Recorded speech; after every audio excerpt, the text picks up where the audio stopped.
9,800.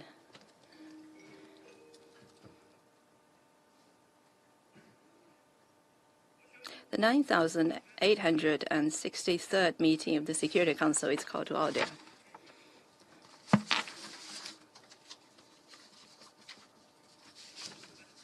The provisional agenda for this meeting is the situation concerning the Democratic Republic of the Congo.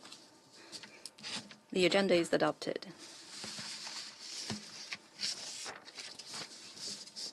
In accordance with Rule 37 of the Council's Provisional Rules of Procedure, I invite the representatives of Angola, Burundi, the Democratic Republic of the Congo, Kenya, Rwanda, South Africa, Zimbabwe, and Malawi to participate in this meeting.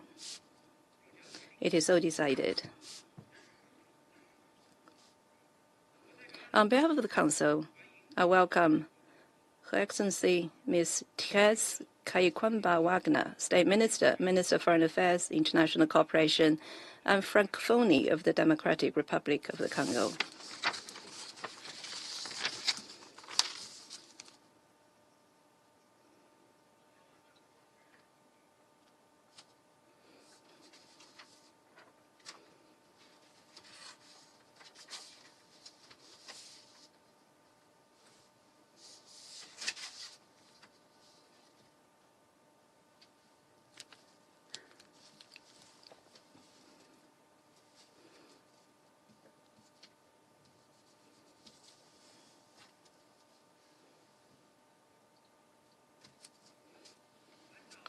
In accordance with Rule 39 of the Council's Provisional Rules of Procedure, I invite the following briefers to participate in this meeting.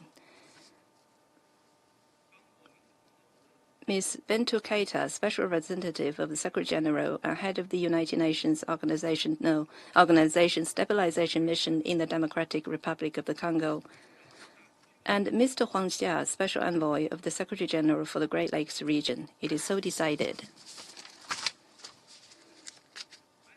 The Security Council will now begin its consideration of Item 2 of the agenda. I now give the floor to Ms. Bintou Keita.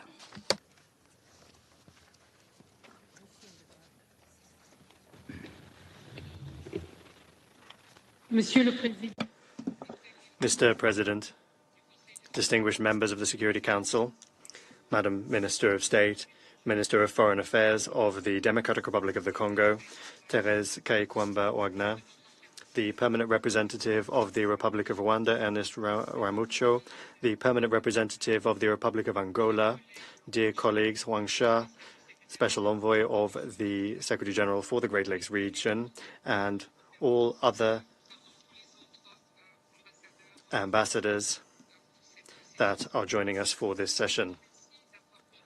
Thank you for having convened another emergency meeting of the Council relating to the recent developments in the east of the Democratic Republic of the Congo and the need to find a way out of a crisis which represents a clear threat to the peace and stability of the Great Lakes region.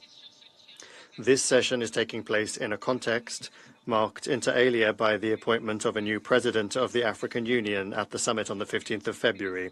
I would like to congratulate His Excellency, the President of Angola, João Lourenço, mediator of the African Union in the framework of the Luanda process.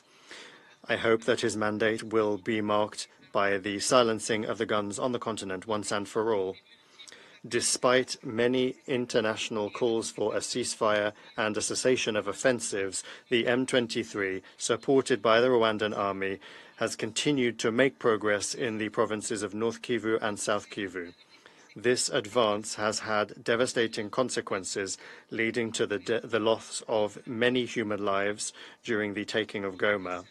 In 2 weeks, the Congo River Alliance, of which the M23 is one of the main components, has established a parallel administration in Goma with the designation of a governor and a mayor. In South Kivu, the M23 has taken control of Kavumu Airport and Bukavu, the provincial capital, on the 16th of February. The M23 has since then continued its advance and yesterday seized the town of Kamanyola, which is at the intersection of the three borders between the Democratic Republic of the Congo, Rwanda, and Burundi. Since the taking of Goma, the M23 has been imposing severe restrictions on MONUSCO's freedom of movement, preventing efforts aimed at evaluating damage done to Goma Airport and efforts to support the safe elimination of unexploded ordnance in the city. The M23 has also prevented MONUSCO from resupplying with water and other vital goods the troops of the Southern African Development Community mission in the Democratic Republic of the Congo, SAMI DRC. What's more, the M23 is in control of all roads entering and leaving the area under its control. That poses serious challenges to the civilian and uniformed personnel of MONUSCO for rotations which are essential for the implementation of its mandate, the priority of which is the protection of the civilian population. What's more, MONUSCO's essential infrastructure in Goma and in other parts of North Kivu is under extreme pressure. These facilities are sheltering persons that sought refuge there in order to enjoy the mission's protection in accordance with international humanitarian law. However, these facilities were never designed nor equipped to house a large number of people in the long term. The situation is particularly critical because health and hygiene conditions are rapidly deteriorating, presenting a risk both to the protected persons and the personnel of MONUSCO. This is feeding disinformation and is being used to amplify anti-MONUSCO sentiments. Mr. President, the human rights situation in North and South Kivu has considerably worsened. In addition to cases of deaths due to fighting between the M23 and the security forces of the DRC, MONUSCO has also documented cases of forced recruitment. We are still observing ongoing movements of displaced persons around Goma. The majority of the former sites have been dismantled and pillaged by host communities and displaced persons, and those persons are going either to their places of origin or to new collective centres around Goma. Even though there are still uncertainties over the exact circumstances of these secondary displacements, the conditions for a safe, voluntary, informed and dignified return in line with international principles may not be guaranteed. What's more, we have recorded many searches of hospitals and homes by the M23 looking for soldiers and civilians perceived to be opposed to the group. The United Nations Joint Human Rights Office receives on a daily basis requests for individual protection from various social actors, including human rights defenders. The latter are often faced with threats, and there are risks of reprisals by M23 in areas under its control. President, the M23's offensive in North Kivu and South Kivu has increased the vulnerability of girls and women to conflict-related sexual violence. Mass displacement, the influx of combatants and prisoners, and the proliferation of weapons have considerably exacerbated the risk. At the same time, logistical and security constraints continue to hamper the United Nations' ability to verify reported cases. In South Kivu, fighting in the Haut Plateau caused a high number of injured. Medical supplies need to be transported to Ivira to be able to assist the wounded. The situation is calm in Bukavu, where humanitarian actors are resuming their activities. Humanitarian response continues in Idjwi, where over 100,000 displaced people arrived in January, as well as in Minova, where around 200,000 displaced people are staying with host families.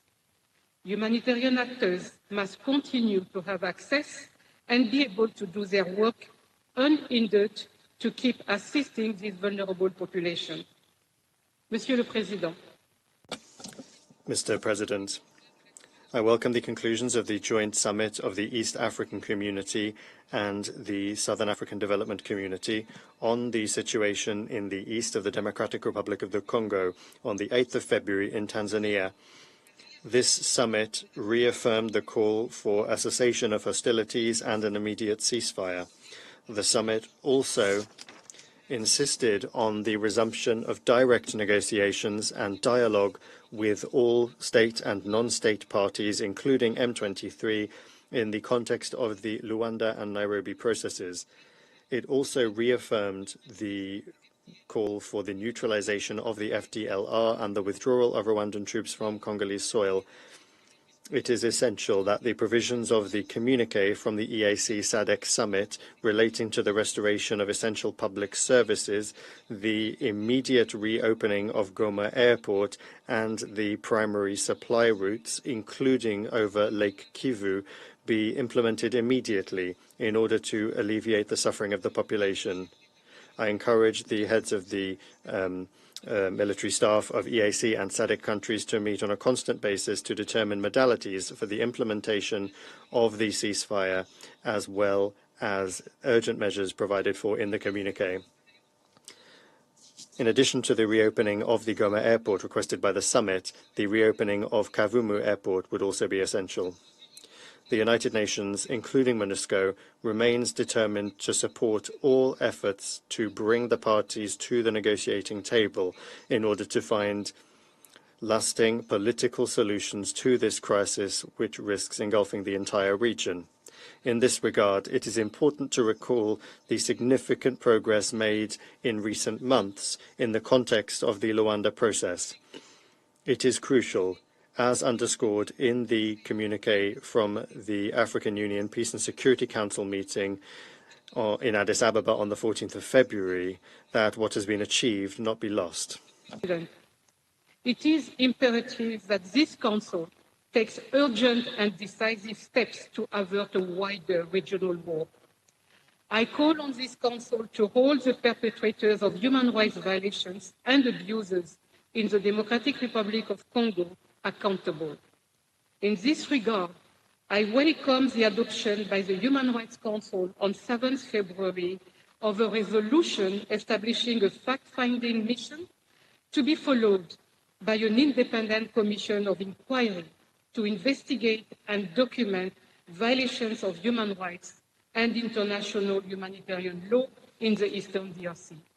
Finally, I call on all parties to uphold their obligations to protect civilians in full compliance with international humanitarian law and international human rights law. This includes the inviolability of United Nations premises and installations in the Democratic Republic of Congo, including the safety and security of individuals under MONUSCO's protection. Thank you for your kind attention. I thank Ms. Keita for her briefing. I now give the floor to Mr. Huang Xia.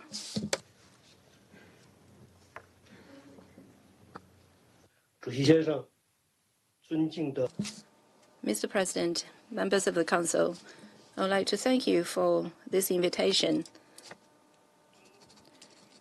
to give a briefing on the developments in the situation of Eastern DRC and also to share with you some information about the regional situation. The dire situation now urgently requires parties to pay close attention together and immediately take concerted action to respond. At the end of January, we witnessed history repeating itself worryingly when M23, supported by the Rwandan Defense Forces, once again stormed the city of Goma. Today, after only 3 weeks, M23 now controls Bukavu And if our information is correct, they continue to advance towards other strategic areas in North and South Kivu. At this stage, we are not aware of the intricacies of the M23 agenda and do not really know the intention of their backers. Neither do we know how far they will go or why, but what we do know, in the light of developments in recent weeks and in view of acts on the ground as well as public statements made by stakeholders in the region, is that the risk of a regional conflagration is more real today than ever before. This situation must stop before we see the triggering of a widespread regional war, the consequences of which would be devastating from several points of view. Consequently, we must all step up our efforts to avoid undoing all and undermining, indeed, all efforts made over the last decade, aiming to achieve stability, cooperation, and the integration of countries in the Great Lakes region. Mr. President, distinguished members of the Council, I hail the countries and organizations in the region who have rallied to quickly respond to the crises. They've done that, namely, by convening various summits. The summits of the EAC summit, the summit of the EAC, rather, the SADC summit, the Heads of States Conference of the Central African Community, and there was also the Heads of State Summit on the Humanitarian Situation held in Malabo, along with the joint EAC SADC Summit. All of these summits unanimously underscored the crucial importance of respecting the territorial integrity of the DRC. They roundly condemned the M23 offensive, and also as well as the support afforded to that group. At the same time, the summits emphasized the need to rapidly find a political and diplomatic solution to the crisis. In this connection, the joint EAC SADC summit marks a key step in terms of the emergence of a regional approach which is finally coordinated, concerted and unified in nature. It is laying down the cornerstones for a consensus-based resolution to the crisis in Eastern DRC. The joint summit emphasized the need for a political solution, calling for the resumption of direct negotiations and dialogue with all stakeholders. The joint summit also called for the merging of the Nairobi and Luanda processes with a view to bolstering coordination and ensuring complementary work, as well as the creation of a coordination mechanism at a secretariat level. Moreover, the African Union Peace and Security Council met at heads of state level on the 14th of February. It enshrined the decisions reached at the joint EAC SADC summit. At the same time, it recalled the need to respect the sovereignty and territorial integrity of the DRC and condemned the activities of both the M23 and its backers. The Peace and Security Council also called for coordination to be strengthened, as well as for technical support and for the implementation of financing mechanisms in order to buttress peace efforts. It's now important that we see the expeditious and effective implementation of the outcomes of all of these summits. I am delighted to here note that the preparations for the Chiefs of Staff meeting of EAC and SADC are underway, and that the meeting could be held in the coming days. Elsewhere, the secretariats of these two regional organizations, as well as the AU Commission, have guaranteed that they will follow up on the decision to implement a joint technical coordination mechanism. Consultations are also underway between member states concerned in order to establish the modalities which will see the merging of the Nairobi and Luanda processes. These include namely the possible appointment of additional facilitators to bolster both coordination and coherence. I should take this opportunity to call for women to be duly included in these mediation mechanisms in accordance with common commitments entered into regarding women's participation. Moreover, I here wish to commend the role played by Congolese civil society stakeholders, particularly that played by religious leaders. They have spared no effort in recent weeks to consult all relevant stakeholders with a view to bringing them back to the negotiation table. All of these processes are encouraging. However, they must be supported and followed up by regional action. As far as I'm concerned, I have undertaken consultations with all stakeholders involved in order to encourage coordination and the speedy implementation of provisions agreed upon.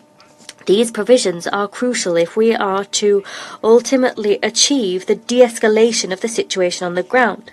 They're also vital in order to support humanitarian aid, the protection of women and girls that have been victims of violence, and in order to guarantee the resumption of a dialogue which involves all relevant actors, in accordance with decisions taken by heads of state. In the next few days, I will continue to engage with regional stakeholders to encourage them in their efforts and to reiterate that the United Nations stands ready to extend to them political and technical support. President, distinguished members of the Council, as catastrophic as the situation may appear today, it can, grow worse. 12 years after the signing of the Framework Agreement and 19 years after the signing of the Pact of the International Conference on the Great Lakes region, history is repeating itself, unfortunately. We must take action now. We must act quickly, collectively, and in a decisive fashion. As we were reminded by our Secretary General, we must quickly guarantee the implementation of these following three immediate priorities. 1.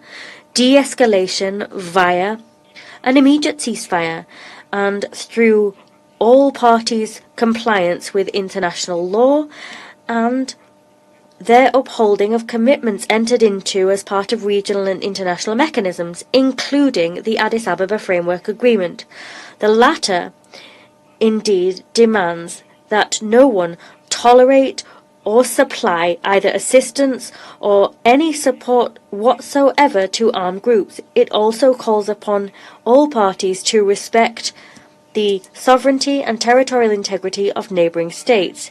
The cessation of hostilities is a matter of urgency if we are to address the devastating humanitarian consequences of the conflict, as well as the consequences for human rights, if we are to lay the necessary foundations for a constructive dialogue. The second priority is the resumption of dialogue. We will never hammer this home enough. The solution to be found is a political one and not a military one. Dialogue and compromise are necessary to find a lasting solution. As such, I here urge all parties to return to the table and to draw upon provisions already agreed upon by the parties within the Luanda and Nairobi processes, or within any other processes which may arise. This in accordance with decisions taken by heads of state in the region. I urge all parties to engage in good faith in these peace efforts and to support them because they are essential in order to resolve the crisis and avoid a regional war. Let us work together to restore the ceasefire, to restore the territorial integrity of the DRC, and to definitively resolve the issue of the FDLR and that of M23 in order to ultimately heed the security concerns of all parties. I do not think that these two areas of focus are irreconcilable. It is today time to once again gather around the negotiating table and to candidly discuss the root causes of this conflict. The third priority, a holistic regional approach, is necessary to deal with the root causes of the conflict to which I previously referred. The region must prioritize a holistic approach which combines immediate action and also medium and long-term endeavors. Against that backdrop, it is important to continue and conclude the process seeking to revitalize the Addis Ababa Framework Agreement. That is a crucial tool. It's also vital to tackle once and for all the root causes of instability in the Great Lakes region. I would like to take this opportunity to reiterate my appeal for the urgent convening of the next high-level meeting of the Regional Oversight Mechanism. During that meeting, heads of state of the countries concerned will be called upon not only to express their unanimous support for peace efforts in order to put an end to the current crisis. They will also, however, be called upon to deliver their verdict on recommendations aiming to revitalize the framework agreement so that it can be comprehensively and genuinely implemented. Mr. President, allow me to conclude by issuing a direct appeal to the members of this Council. They too must use the full weight of their power in order to attempt to end the crisis. Robust and united action on the part of this Council is indeed paramount to avoid passing the point of no return and to convince the parties to return to dialogue, to restore peace and security in the Great Lakes region. I thank you. I thank Mr. Xia for his briefing. I now give the floor to those council members who wish to make statements. I give the floor to the representative of France. Monsieur le Président. Mr. President, I thank the Special Representative of the Secretary General and the Special Envoy for the Great Lakes for their briefings. I welcome the presence of the Minister of Foreign Affairs of the Democratic Republic of the Congo. The Security Council is meeting once again due to the continued deterioration of the situation in the east of the Democratic Republic of the Congo. After Goma 3 weeks ago, the M23 has taken Kavumu Airport and Bukavu on Saturday and is continuing its offensive in South Kivu. The risk of a regional war is increasing each day. France condemns the M23 offensive that is permitted through the active support of Rwanda. The current fighting is worsening a dramatic humanitarian situation marked by the forced displacement of 1 million people. This fighting goes hand in hand with attacks on civilians, in particular sexual violence and violence against children. The United Nations have recorded 2,900 deaths during the first week of the offensive. The UNOHCHR yesterday confirmed cases of the summary execution of children by M23 in Bukavu. This must therefore end immediately. The M23 must end its offensive and withdraw from the territory of which it has taken control. Support for armed groups by all parties must end. The Rwandan Defense Forces must immediately withdraw from the territory of the Democratic Republic of the Congo. France also condemns the attacks of the M23 against MONUSCO, obstacles to the exercise of its mandate, and destabilizing actions conducted against it. The freedom of movement and of action of MONUSCO must be guaranteed. Attacks against blue helmets, as well as civilians and humanitarian personnel, may constitute war crimes. France reaffirms its full support for MONUSCO. There is no military solution to the conflict. The priority is a ceasefire that is... Prise du dialogue. La France salue la mobilisation régionale lors du dernier sommet du Conseil de paix et de sécurité de l'Union africaine, ainsi que du sommet conjoint de la communauté d'Afrique de l'Est et de la communauté de développement d'Afrique australe. Elle soutient ces efforts et souligne le rôle clé des processus régionaux de médiation. Les acquis du processus de Luanda demeurent essentiels pour avancer vers un règlement qui passe par le retrait des troupes rwandaises du territoire congolais et le démantèlement des forces démocratiques de libération du Rwanda. La France appelle l'ensemble des groupes armés, dont le M23, à déposer les armes et à reprendre le dialogue. Le Conseil de sécurité doit apporter une réponse à la hauteur de la situation pour mettre fin aux hostilités, réaffirmer un soutien ferme à l'intégrité territoriale et la souveraineté congolaise, appuyer les efforts de la MONUSCO et créer les conditions favorables au dialogue. La France a proposé il y a déjà 2 semaines un projet de résolution en ce sens. Nous espérons que l'esprit de responsabilité des membres de ce Conseil permettra d'adopter cette résolution dans les meilleurs délais. Je vous remercie. 我感谢法国代表的发言，下面我请索马里代表发言。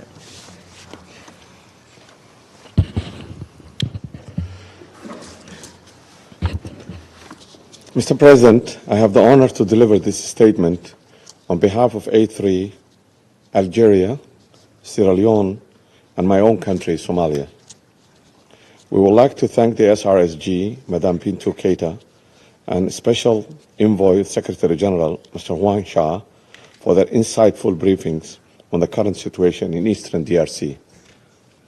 We salute the dedication and the services of MONUSCO, particularly the peacekeepers and all other operational personnel who continue to tirelessly support the Congolese people. We also acknowledge the crucial contribution of Symmetric personnel and welcome the participation of Her Excellence Teresa Kayakwamba Wagner, the State Minister, Minister of Foreign Affairs and International Cooperation, and the Francophone of the Democratic Republic of Congo. We also welcome the representatives of Burundi, Kenya, Rwanda, and South Africa in this meeting. The A3 welcomes the convening of today's meeting, which affords the Security Council the opportunity to take stock on the recent development in the DRC since we last met to discuss the situation. At the outset, in light of the unfolding situation in the last few weeks, the A3 wishes to express its solidarity with the communities of Eastern DRC, from Masisi to Sake, Goma, and Bukavu. These communities are living in a constant fear as the M23 advances, with no clear sense of what the future holds. The resilience in the face of such uncertainty is commendable, yet their fate remains unclear. The threat of complete chaos that could degenerate into catastrophic violence is still very real, and people are not sure whether they will be able to return to their fields and grow their crops, or whether they will need to flee once again in the case of further violence. The A3 calls for calm and urges all parties to ensure that no further escalation of violence takes place in Eastern DRC. Mr. President, in light of the development on the ground right now, A3 wishes to make these 3 points. First, in addition to the continuing violence still persisting in the areas controlled by the M23, the A3 is also concerned by the continued escalation of violence in other localities, including Lubumbashi, Kisangani, and Uvira, coupled with the absence of MONUSCO and the mission's inability to operate in these areas. We therefore strongly reiterate our call for M23 to cease hostilities and stop its violence and advance and capture of more territories. We also call on M23 to lift its severe restrictions of MONUSCO's freedoms movement, preventing efforts to assess damage at Goma Airport and to assist with the safe disposal of unexploded ordnance across the city. The violence must come to an end, and M23's continued territorial expansion threats the sovereignty of the DRC and undermines the possibility of the dialogue. We cannot afford to stand and allow further losses, including the potential fall of Kisangani. This is why we firmly denounce any form of support extended to M23 or other armed groups operating in the DRC. It's time for this Council to genuinely support and facilitate the cessation of hostilities, including the withdrawal of M23 from territories under their control since the turn of the year. Second, A3 is deeply concerned that in the face of this violence, the humanitarian situation has significantly worsened. According to the figures from UN OCHA, more than 21 million people require humanitarian assistance across the DRC. The escalation of violence has worsened this crisis, particularly with the disruption of the supply routes.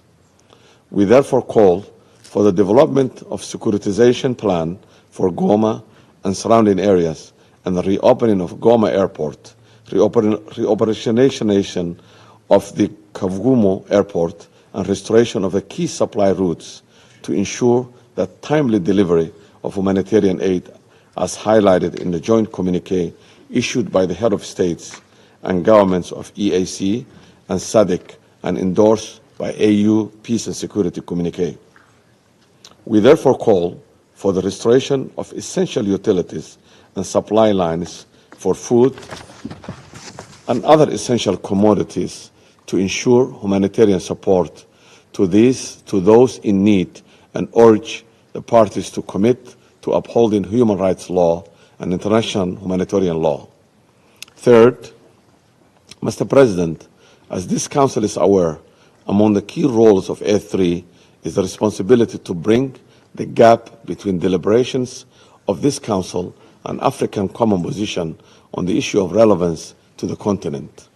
As such, I would like to take this moment to highlight the efforts of African leadership in the broader search for a solution to the crisis of Eastern DRC, which has remained consistently high on the agenda of the African Union, the East African Community, and the Economic Community of Central Africa States and Southern Africa Development Communities. Over the last 3 years, in particular since the re-emergence of M23, African leadership has responded urgently to the crisis, first by appointing His Excellency João Lourenço, the President of Angola, as the designated mediator between DRC and Rwanda and current chairperson of the African Union, as well as putting together an initial framework of the negotiation between Congolese government and the armed groups under the Nairobi process, led by the former President of Kenya, His Excellency Uhuru Kenyatta. The involvement of SADC in the 2023 also signaled that an effective solution to the crisis in Congo would only be enabled by an active participation of broader regional actors, effectively showing that African conflicts need and deserve African-led and owned solutions.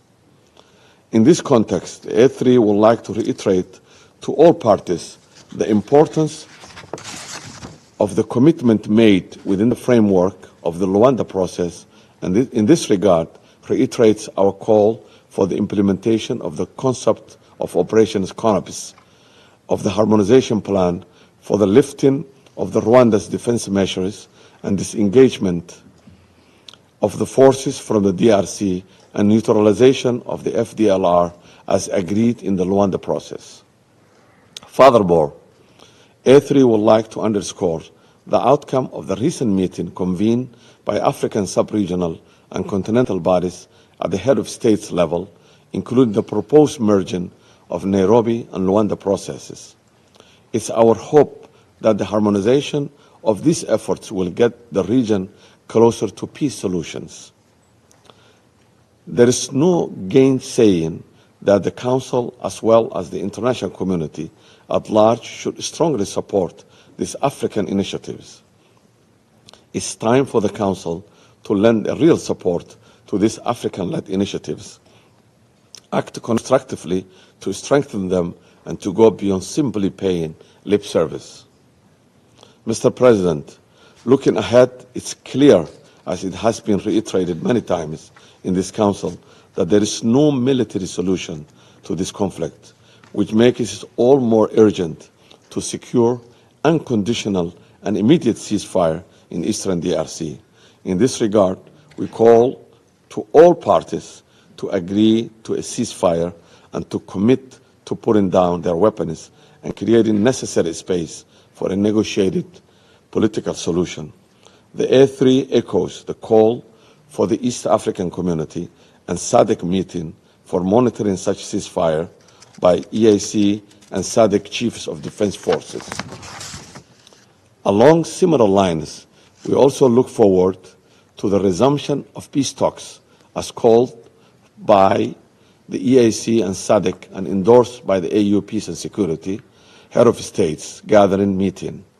In this regard, we look forward to the implementation of the follow-up actions to be taken up by the joint meeting of EAC and SADC ministers to address all residual issues relating to the attainment of sustainable peace and security in the eastern DRC. In conclusion, Mr. President, we have heard countless times, both within and outside the Council, the calls for lasting peace. The people of DRC need and deserve to live in their country peacefully. The territories of DRC should not be violated, and its sovereignty and territorial integrity should be respected.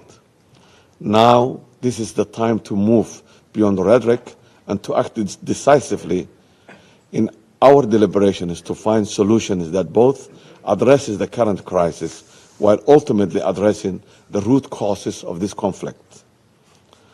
The A3 stands in solidarity with the children, women, men of the DRC and underscores the full respect of the sovereignty, territorial integrity, and unity of the Democratic Republic of Congo. I thank you. 我感谢索马里代表所做的发言。下面我请巴基斯坦代表发言。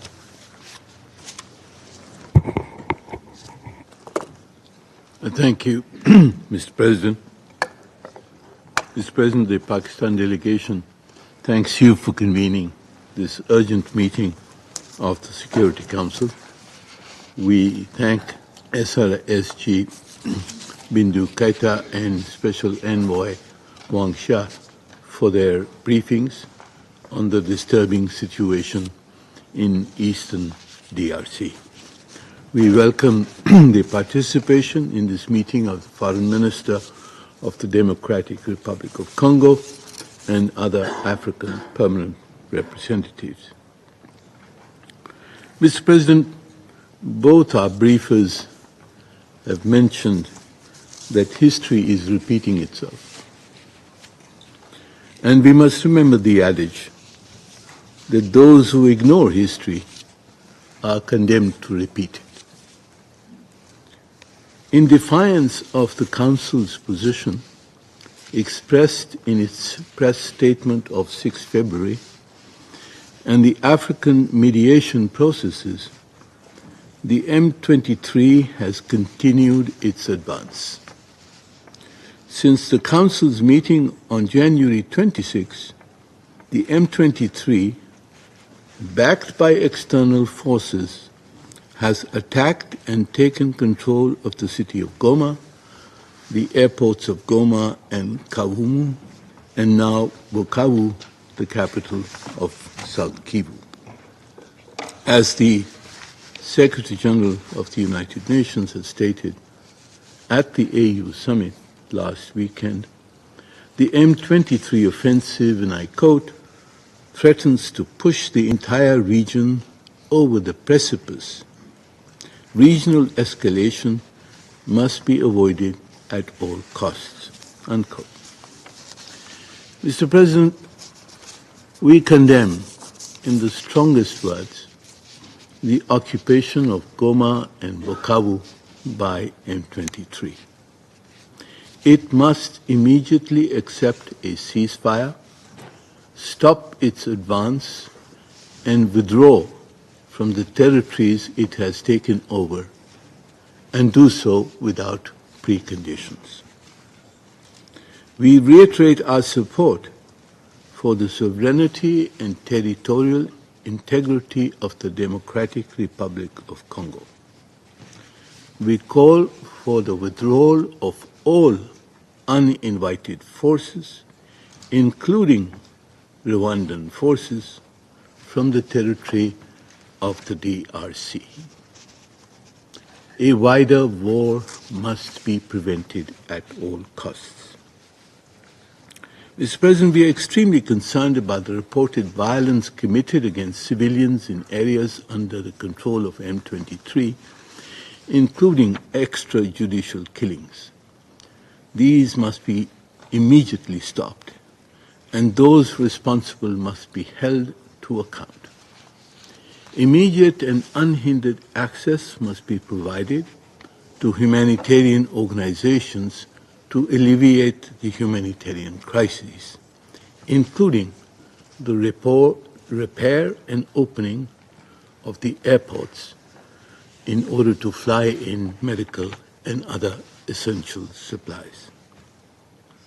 We have received information on violations of human rights and international humanitarian law in North Kivu, largely due to the presence of MONUSCO in North Kivu. However, due to its untimely withdrawal from South Kivu, we must be concerned that away from the eyes of an impartial entity, the violations of human rights in South Kivu could be much worse than in North Kivu. Mr. President, we are all agreed that there is no military solution to the crisis in eastern DRC. Pakistan respects the African regional processes to bring an end to the hostilities and to promote a resolution of this conflict. We welcome the AU communique and the EAC SADC joint communique calling for cessation of hostilities and an immediate and unconditional ceasefire. It is important that the understandings reached at the SADC-EAC summit be implemented urgently.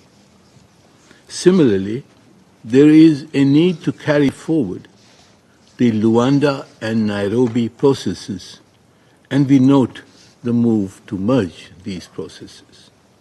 The understandings reached under the Luanda process for the withdrawal of Rwanda Defense Forces and the neutralization of the FDLR must be both implemented.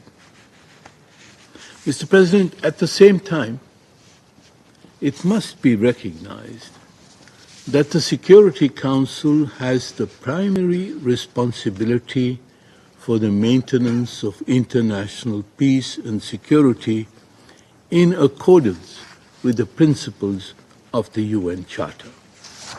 It is this Council which has the authority to enforce the decisions of the international community, including those reached within the African processes.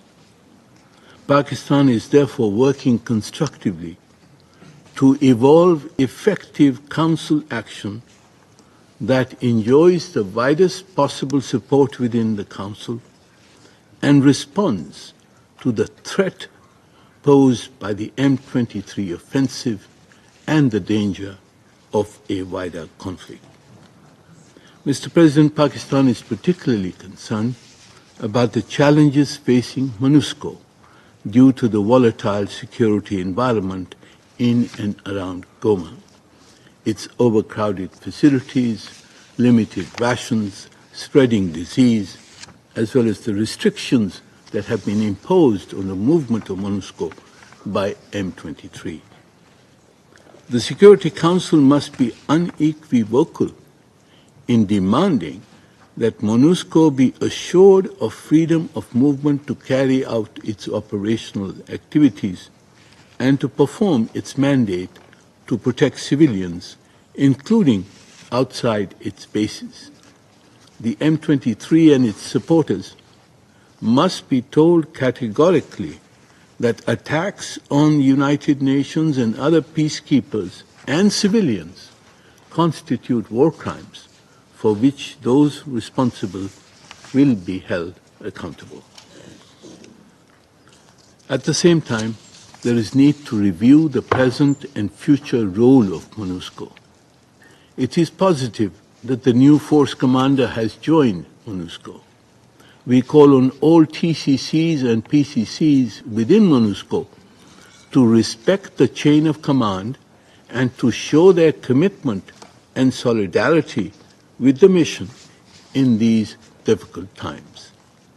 Close consultations are also needed to develop options for MONUSCO's future role in the DRC under the evolving scenarios for the denouement of this conflict.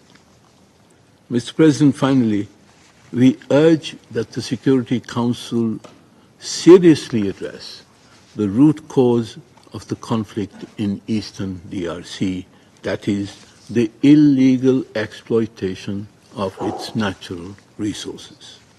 This requires greater oversight and traceability mechanisms working in coordination with the DRC government and regional and international partners. Pakistan, in this context, recognizes the important role of the Special Envoy, Mr. Huang Xia, in this endeavor. I thank you, Mr. President. 我感谢巴基斯坦代表的发言。下面我请希腊代表发言。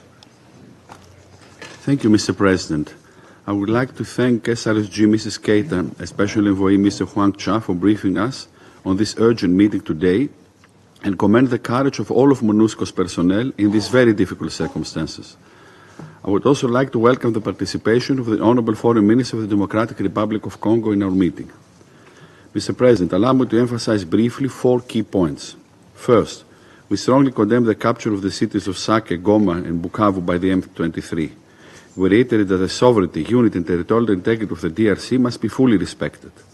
The presence of Rwandan troops of the territory of DRC and the support to the M23 are very concerning and are strongly condemned.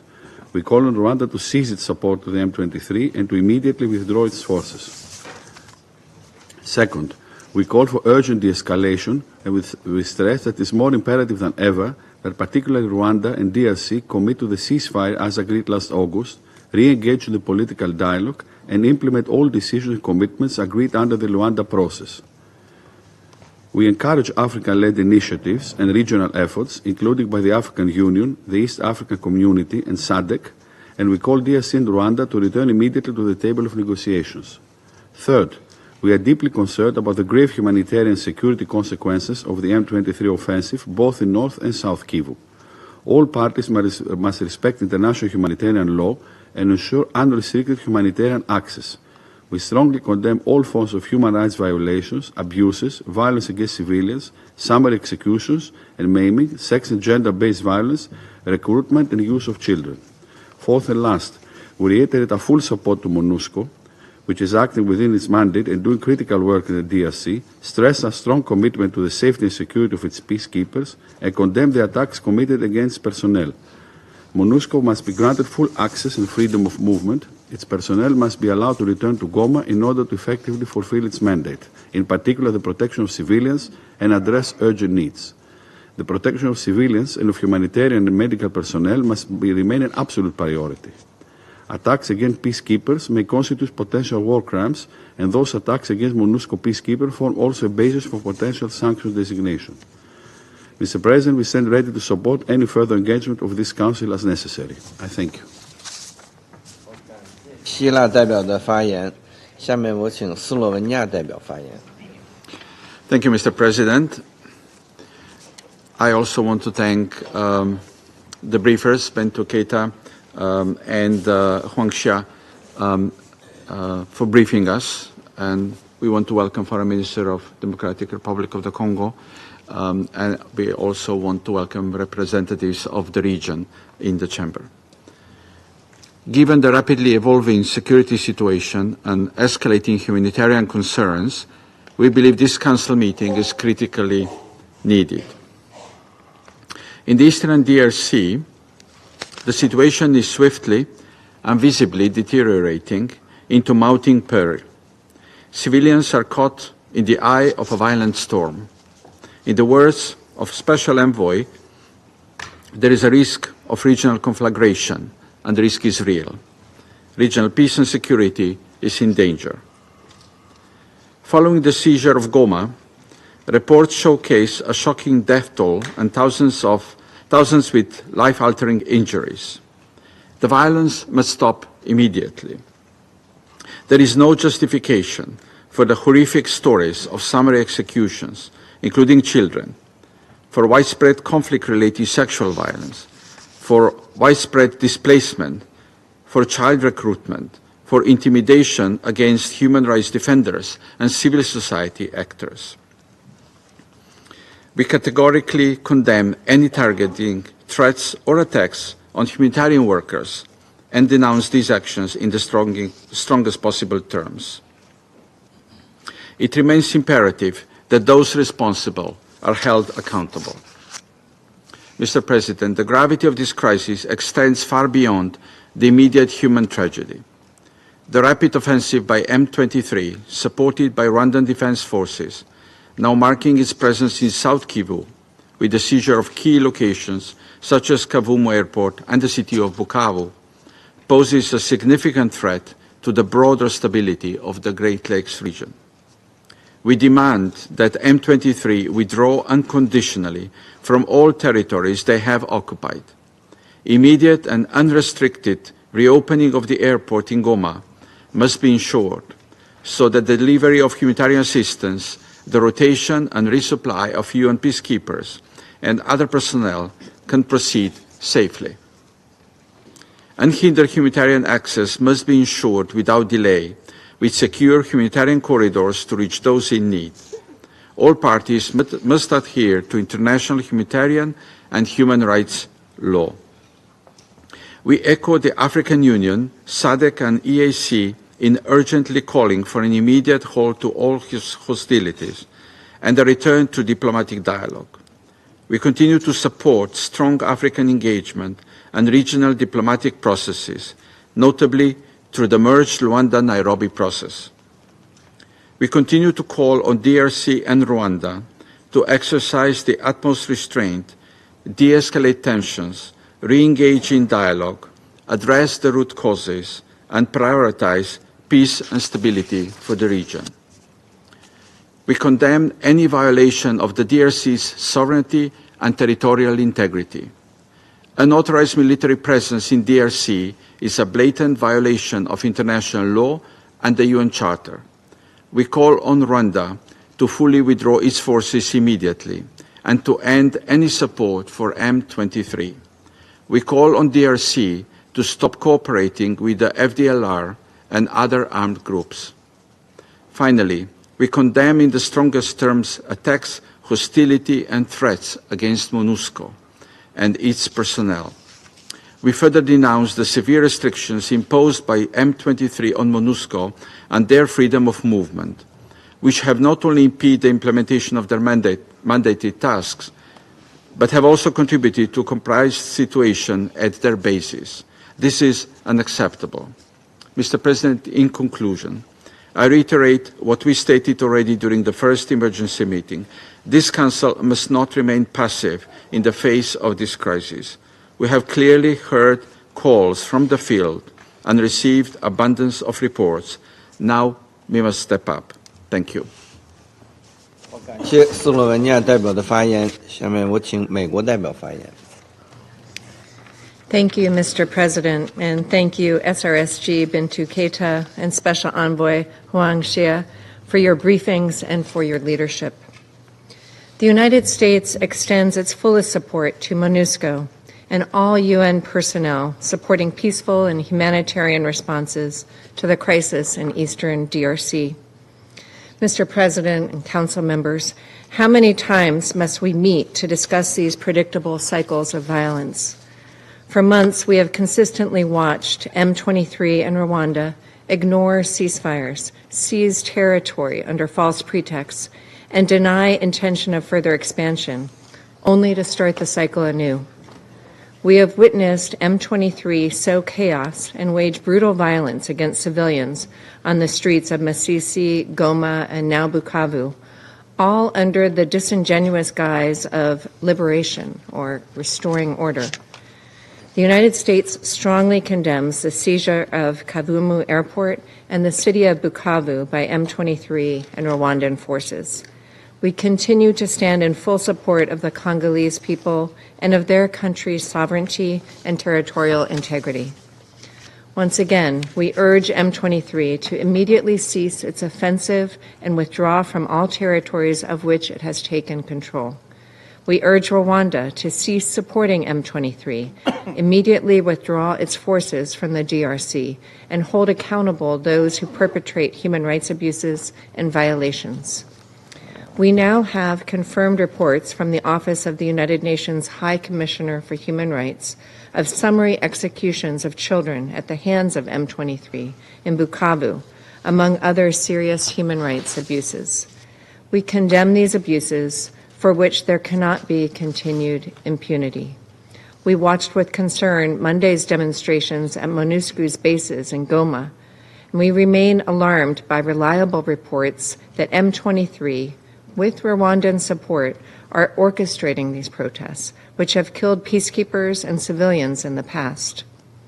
We condemn these and all actions that harm UN peacekeepers and undermine MONUSCO's civilian protection mandate, which is so instrumental at this moment in eastern DRC.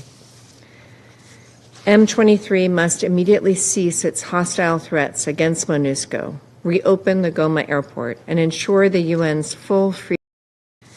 M23 must immediately cease its hostile threats against MONUSCO, reopen the Goma airport, and ensure the UN's full freedom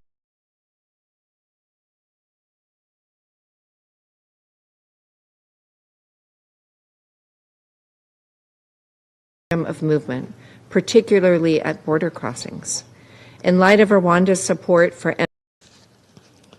the violence must come to an end, and M23's continued territorial expansion threats the sovereignty of the DRC and undermines the possibility of the dialogue.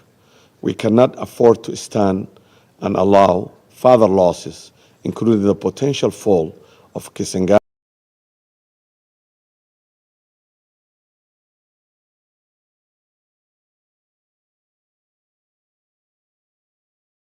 Must come to an end, and M23's continued territorial expansion threats the sovereignty of the DRC and undermines the possibility of the dialogue. SRSG, Bintou Keita, and Special Envoy Huang Xia. Special Envoy Mr. Huang Xia for briefing us on this urgent meeting today for the region. We condemn any violation of the DRC's sovereignty and territorial in the past. We condemn these and all actions that harm UN peacekeepers and undermine MONUSCO's civilian protection mandate, which is so instrumental at this moment in eastern DRC. M23 must immediately cease its hostile threats against MONUSCO, reopen the Goma airport, and ensure the UN's full freedom of movement, particularly at border crossings. In light of Rwanda's support for M23's hostility against MONUSCO, we reiterate that the UN should immediately engage the Rwandan government at the highest levels to underscore the importance of peacekeeper safety and security. Without a change in Rwanda's behavior, the UN should reevaluate Rwanda's ability to participate constructively in UN peacekeeping. We call for protection and free movement of civilians seeking safety, and for all parties to uphold international humanitarian principles, stop attacks on civilian infrastructure, and guarantee unhindered humanitarian access. M23's and Rwanda's actions have also created space for other armed groups to expand their own violent assaults on Congolese civilians. We condemn the latest horrific attacks carried out by Codeco and we applaud MONUSCO's quick response to defend the population against further violence. This conflict has also exacerbated exploitation and trafficking in eastern DRC's mineral sector, with widespread evidence that 3T minerals are being smuggled to enter international supply chains, including through neighboring countries. We urge an immediate cessation of sourcing of minerals from areas controlled by M23, particularly those identified as red zones by the DRC government.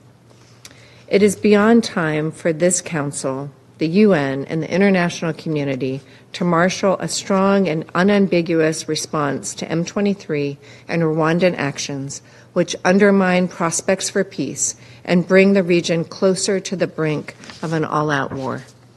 We fully support the call by the AU Peace and Security Council for an immediate resumption of negotiations and dialogue with all state and non-state parties, both military and non-military, including the M23, under the frameworks of the Luanda and Nairobi processes.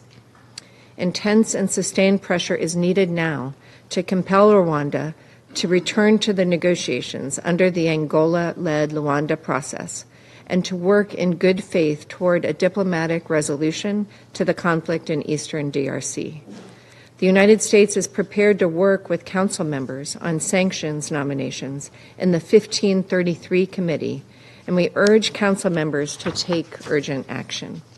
Furthermore, we remain prepared to leverage all the tools at our disposal in order to hold accountable those responsible for sustaining armed conflict, instability, and insecurity in the DRC.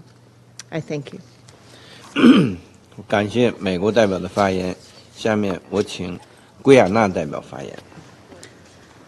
Mr. President, Guyana welcomes the urgent convening of this meeting, given the recent developments in the Democratic Republic of the Congo, particularly in Bukavu.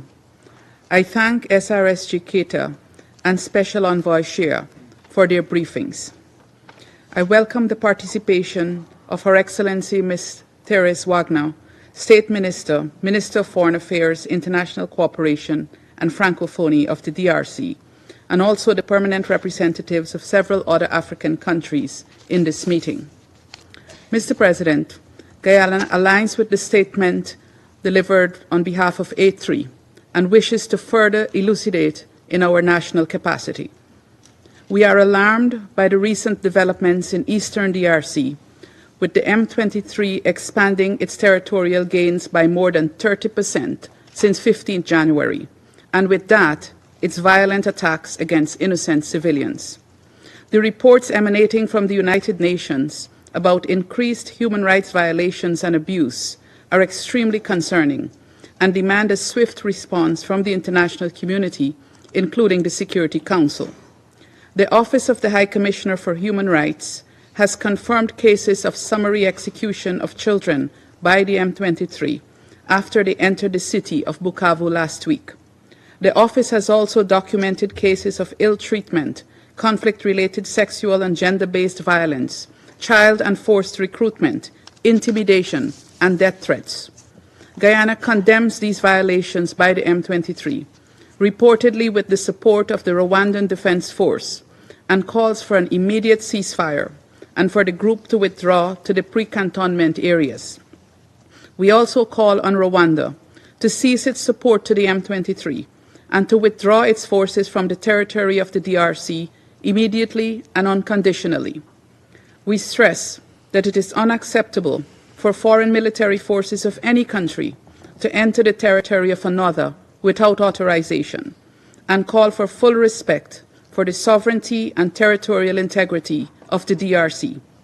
Moreover, we call on the government of the DRC to sever its ties with the FDLR and to implement its commitment to neutralize this group. Mr. President, as with any conflict situation, it is always the innocent civilians that bear the brunt.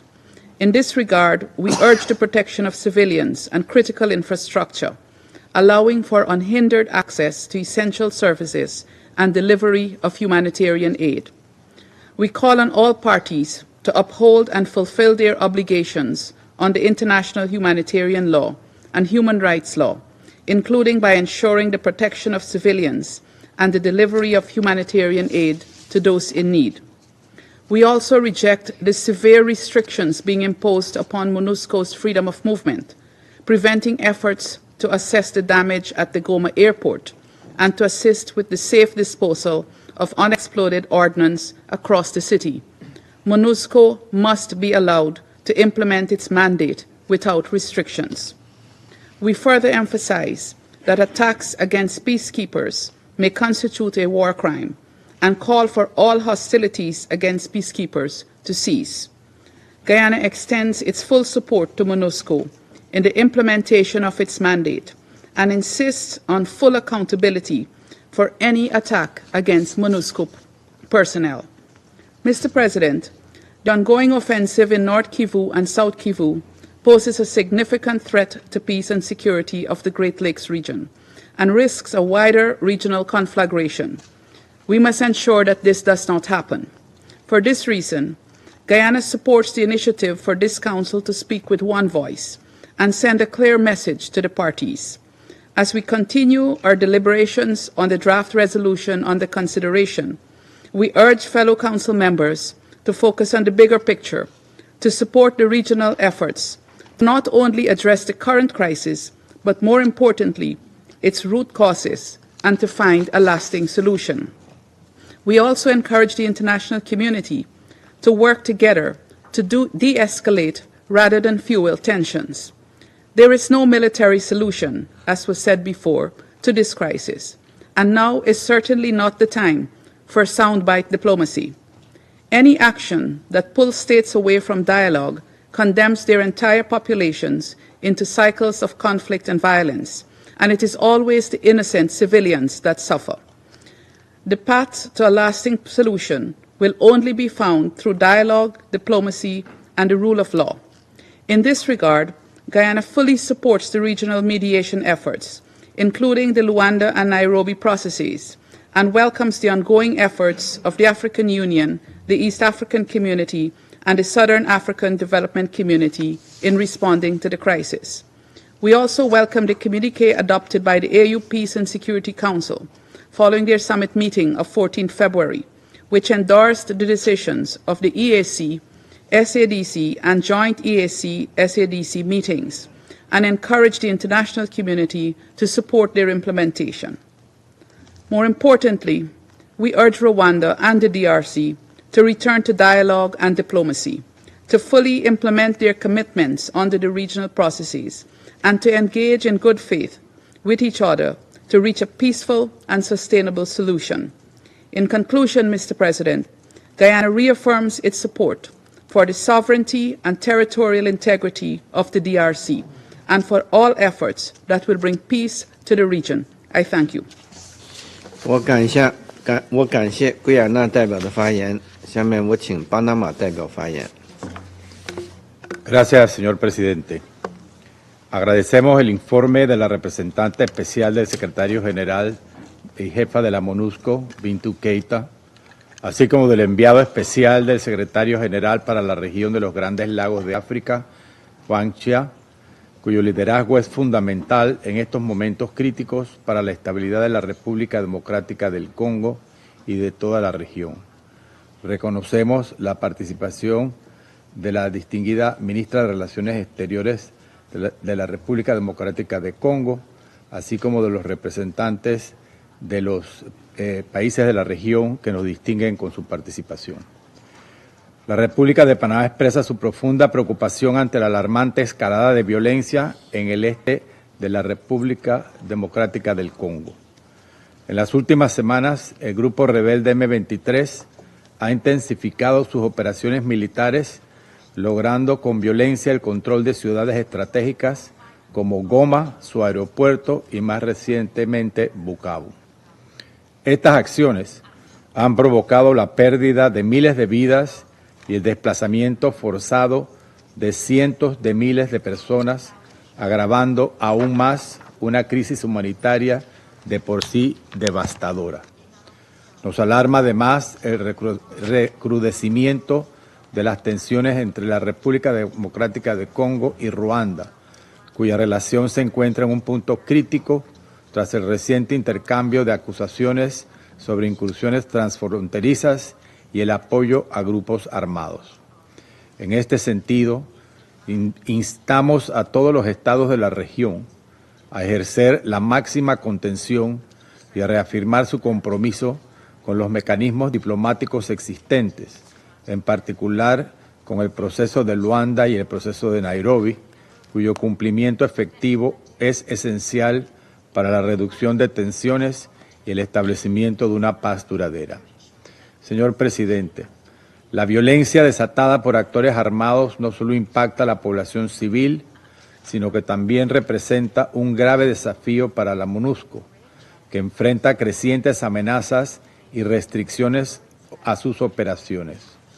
Asimismo, reiteramos nuestro rechazo a cualquier forma de violencia que atente contra la seguridad e integridad física de la población civil y hacemos un llamado urgente a reforzar la protección de los cascos azules. De igual manera, respaldamos el llamado de las entidades de las Naciones Unidas para la implementación de pausas humanitarias temporales en zonas críticas, así como para el establecimiento de corredores humanitarios seguros y eficaces que garanticen el acceso a la asistencia vital. Por otro lado, Panamá condena enérgicamente las graves violaciones de derechos humanos, incluidas la violencia sexual como arma de guerra y el reclutamiento forzado de niños y niñas por parte de grupos armados. Estas atrocidades no pueden quedar impunes. Exhortamos al Consejo de Seguridad a fortalecer el régimen de sanciones contra quienes perpetúan la violencia y a garantizar que los responsables rindan cuentas ante la justicia internacional. Para finalizar, reafirmamos nuestra firme e inquebrantable compromiso con la soberanía e integridad territorial de la República Democrática del Congo. Exhortamos en particular al M23 a cesar sus avances y a retirarse por completo y de inmediato en estricto cumplimiento del alto al fuego y el respeto absoluto a los procesos de mediación en curso. A la vez, por las mismas razones, exhortamos a Ruanda a detener su apoyo al M23, a ejercer sus mejores oficios para desescalar este conflicto y a retirar sus fuerzas armadas del territorio de la República Democrática del Congo a la mayor brevedad posible. Gracias, señor presidente.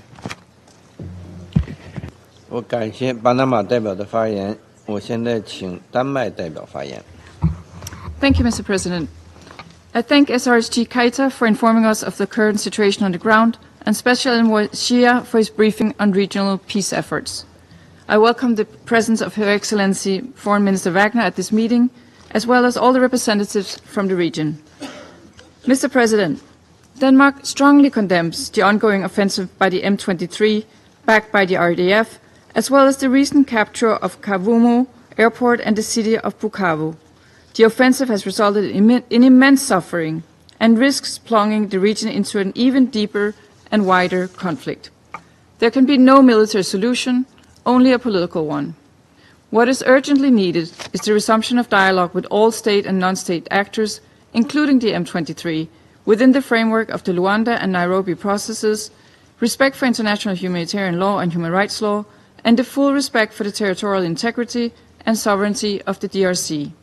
We call on Rwanda to immediately withdraw its forces from DRC territory and to cease its support to the M23. The M23 must immediately halt and reverse its ongoing offensive and withdraw from the territories it has taken control of. We call on the DRC to cease its support to the FDLR. Mr. President, allow me to make 3 points. First, what we are witnessing in North and South Kivu is nothing short of a man-made humanitarian catastrophe. Hundreds of thousands of civilians are urgently seeking protection from violence, persecution, rape, disease, and death. Humanitarians have been attacked and killed, humanitarian warehouses and facilities have been looted, access and supply routes have been obstructed, and civilian infrastructure has been attacked. This leaves civilians, including women and children, at even greater risk. This is unacceptable. Denmark demands the full, safe and unhindered access for humanitarian and medical staff, and demands that all parties immediately uphold their obligations under international humanitarian law. Second, we are appalled by the reports of ongoing serious human rights violations and abuses taking place in North and South Kivu, including summary executions and sexual and gender-based violence. We condemn any attacks and threats against journalists, human rights defenders, and members of civil society organizations. Those responsible must be held to account. We welcome the recent decision by the Human Rights Council to support such efforts. Third, we reiterate our unwavering support to MONUSCO as it continues its mandated task in a highly complex environment. The actions of the M23 and RDF are not only putting peacekeepers at risk, but also obstructing the implementation of the mission's mandate. The safety and security of UN and humanitarian personnel, including those sheltering in MONUSCO bases, must be ensured. This also goes for freedom of movement of MONUSCO. We reiterate that targeted attacks against MONUSCO peacekeepers constitute a breach of international law, may constitute a war crime, and may serve as a ground for the imposition of UN sanctions. Mr. President, let me conclude by commending the African-led efforts to reach a solution to the crisis in the eastern DRC. Spearheaded by Angolan President Lourenço, we last year saw a glimpse of hope in the Luanda process. That momentum must be maintained. We reaffirm our unwavering support for any future joint peace process owned by and for the region, including by the East African Community, the South African Development Community, and the African Union. As a matter of international peace and security, however, the Security Council has responsibility to take action for the peaceful resolution of the conflict in eastern DRC. It is our duty to urgently consider how to utilize the available means to halt and reverse this escalation, ensure humanitarian access, and safeguard stability in the region.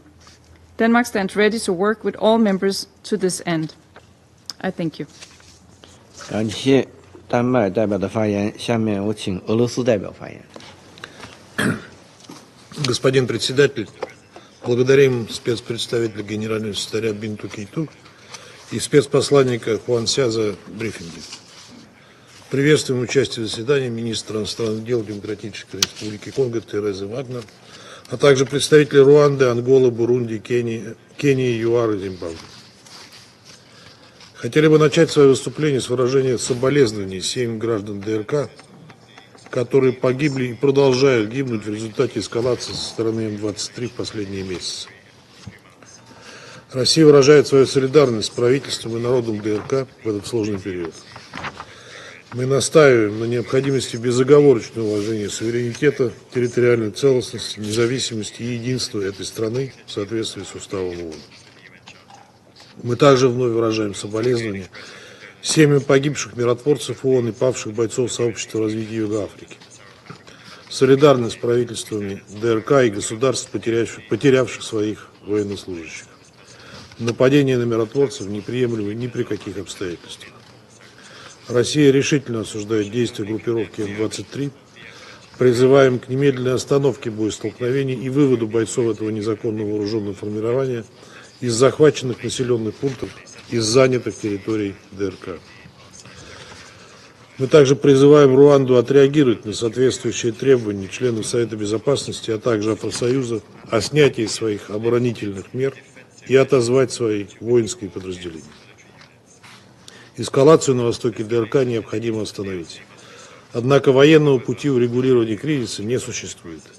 Это возможно только в результате политической договоренности ДРК и Руанды, которые должны вернуться за стол переговоров, подтвердить приверженность взаимным обязательствам в рамках луандийского процесса и договориться, как стабилизировать ситуацию. Данный конфликт имеет давнюю и очень кровопролитную историю, и его коренные причины должны быть устранены. Устойчивого урегулирования удастся добиться только после прекращения государственного взаимодействия с незаконными вооруженными формированиями, в их числе и демократические силы освобождения Руанды. Отдельно хотели бы акцентировать, что без урегулирования статуса М-23 в рамках межконгорецкого диалога жизнеспособную политическую формулу прекращения конфликта не найти. Параметры этих процессов должны быть определены совместно Киншасой и Кигали. В противном случае все происходящее сейчас рискует перерасти в межгосударственный конфликт регионального масштаба. Мы уже видим все больше предпосылок к этому. Господин председатель, Россия приветствует усилия региональных государств и африканских лидеров по содействию стабилизации на востоке ДРК. Мы отмечаем важные решения по итогам саммитов Евросоюза, САДК, ИВАС, ЭСКЗА. Надеемся, что стороны услышат голоса своих соседей по континенту, а заявленные меры будут приняты и принесут свои результаты. Главным из них должно стать прекращение страданий гражданского населения. Мы глубоко озабочены гуманитарными последствиями эскалации на востоке ДРК. С тревогой следим за поступающими сообщениями о росте случаев внесудебных расправ, нарушений прав человека, сексуального насилия, вербовки детей в ряды НВФ. Все это должно прекратиться. Господин председатель, отдельно хотели бы высказать свою позицию по поводу всем известной, но умышленно обделенной вниманием темы деятельности в ДРК частных военных компаний из Европы. Мы все видели, что они сдали оружие миротворцам ООН с ДРК. Кадры последующей транспортировки европейских наемников в Кигали облетели весь мир. Полагаем, что эти события не совсем совпадают с тем, как Россия видит мандат миссии, выданный ей Советом Безопасности. Убеждены также, что молчаливая реакция наших европейских и американских коллег на столь неоднозначные факты противоречит их декларируемой приверженности к осуждению африканского двустороннего сотрудничества в области безопасности с другими государствами. Это особенно удивительно на фоне многолетнего нагнетания дезинформационной кампании в отношении России из-за укрепления взаимодействия с африканскими государствами в сфере безопасности. Это неоколониальные двойные стандарты во всей их неприглядности.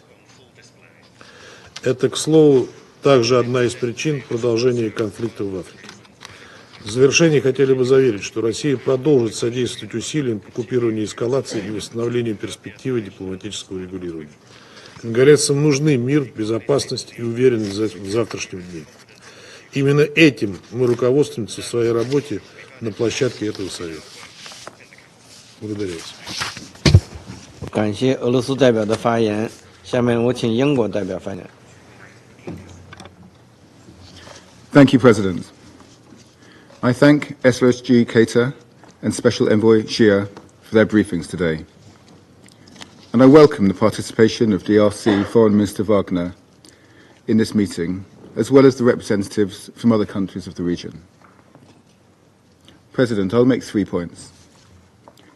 First, we express our deep concern at the continued advance into DRC of the M23 and Rwandan Defence Forces.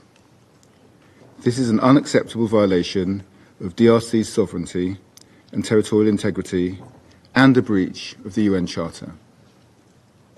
The occupation of Bukavu is a serious escalation which heightens the risk of a wider regional conflict. The United Kingdom is clear that there needs to be an immediate cessation of hostilities and a return to dialogue via African-led peace processes. There can be no military solution. As my Foreign Secretary has said, Rwanda must withdraw its troops. The UK is actively considering next steps alongside international partners, including the possibility of a review of all UK support to Rwanda. Second, urgent action is needed to halt the rapidly deteriorating humanitarian situation. The M23 and Rwandan Defence Forces takeover of Goma has displaced close to 1 million people in North and South Kivu. Hundreds of thousands are now in desperate need of life-saving support. Civilians, particularly women and girls, are at increased risk of violence, including sexual violence. We have seen harrowing reports, including of 165 women raped and many burned alive at Goma Muzenze prison earlier this month.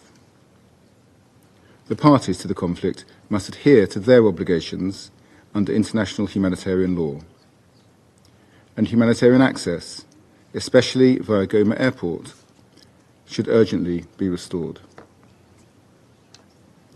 Third, MONUSCO's freedom of movement is essential to support the protection of civilians and facilitate aid delivery. Restrictions by the M23 and Rwandan Defence Forces are unacceptable. The parties must respect MONUSCO's mandate as authorised by this Council. The UK strongly condemns all attacks on UN peacekeepers and recalls that attacks on MONUSCO could be grounds for UN sanctions. President, to conclude, the UK welcomes regional efforts to secure a lasting solution to this conflict. We welcome the contribution of the recent joint EAC and SADC summit and the AU-PSC summit. We urge DRC and Rwanda to engage in good faith in existing peace processes. We need to see the rapid implementation of the actions agreed at the summits, supported by urgent action by this Council. I thank you. 感谢英国代表的发言，下面我请韩国代表发言。Thank you, Mr. President, for convening this important meeting. I thank SRSG Keita and the Special Envoy Xia for their briefings. I also welcome Foreign Minister Kaikwamba Wagner of DRC to this meeting. The situation in Eastern DRC is urgent. There is almost no single day that passes without a further advancement by the M23. When this Council met for 2 emergency meetings 3 weeks ago, Goma fell for the 5th time in history. Over the last weekend, the M23 took control over Bukavu in South Kivu for the first time ever, escalating this conflict to a completely new sphere by controlling all of Lake Kivu's access points and the DRC-Rwanda border crossings. M23's illegitimate parallel administrations, if sustained for longer, may also create consequences too deep-rooted to reverse. Moreover, the impact on civilians is devastating, causing hundreds of thousands to displace and regressing human rights, particularly in extrajudicial killings, conflict-related sexual violence, and the summary execution of children. The entire DRC is now at stake, and the situation is literally at the brink of full-scale regional war. In light of this perilous situation, let me emphasize 3 points. First, the Republic of Korea strongly condemns and demands an M23 to immediately cease hostilities and withdraw from all occupying areas in North and South Kivu. We also urge Rwanda to refrain from escalating the conflict through its support and participation. We should all be reminded of the fundamental principle of the UN Charter, respect for sovereignty and territorial integrity. Likewise, the DRC should also stop its support to specific armed groups and neutralize the FDLR. Exploiting hate speech and mis- and disinformation campaigns to fuel conflict must also end. All parties to conflict should also ensure MONUSCO's freedom of movement. Any attempt to hinder the implementation of its mandate, particularly through GPS jamming and spoofing, must stop. Attacks on peacekeepers may constitute war crimes, and their safety and security must be prioritized. We cannot lose any more peacekeepers. Second, we urge the DRC and Rwanda to urgently return to meaningful diplomatic dialogue for an unconditional ceasefire. Korea commends and supports the recent joint efforts of the EAC, SADC, AU, and particularly President Lourenço of Angola to find a political solution to this conflict. Now, more than ever, we need Africa's collective wisdom and concerted action for an African solution. We hope that meaningful progress can be achieved by building on the outcomes of the recent EAC-SADC joint statement and the AU-PSC meeting. These efforts should further advance the gains made through the Rwanda and the Nairobi processes, paving the way for lasting peace in Eastern DRC. Third, we strongly emphasize the importance of unhindered humanitarian access and the opening of humanitarian corridors in North and South Kivu.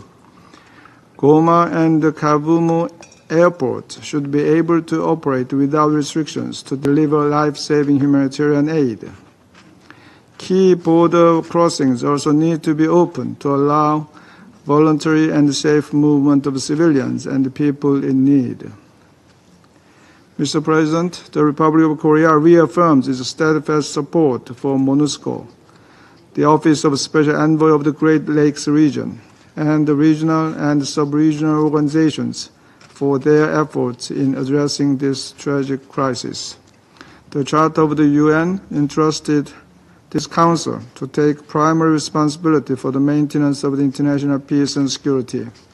It is time we put our best efforts to fulfill this mandate on this complex conflict.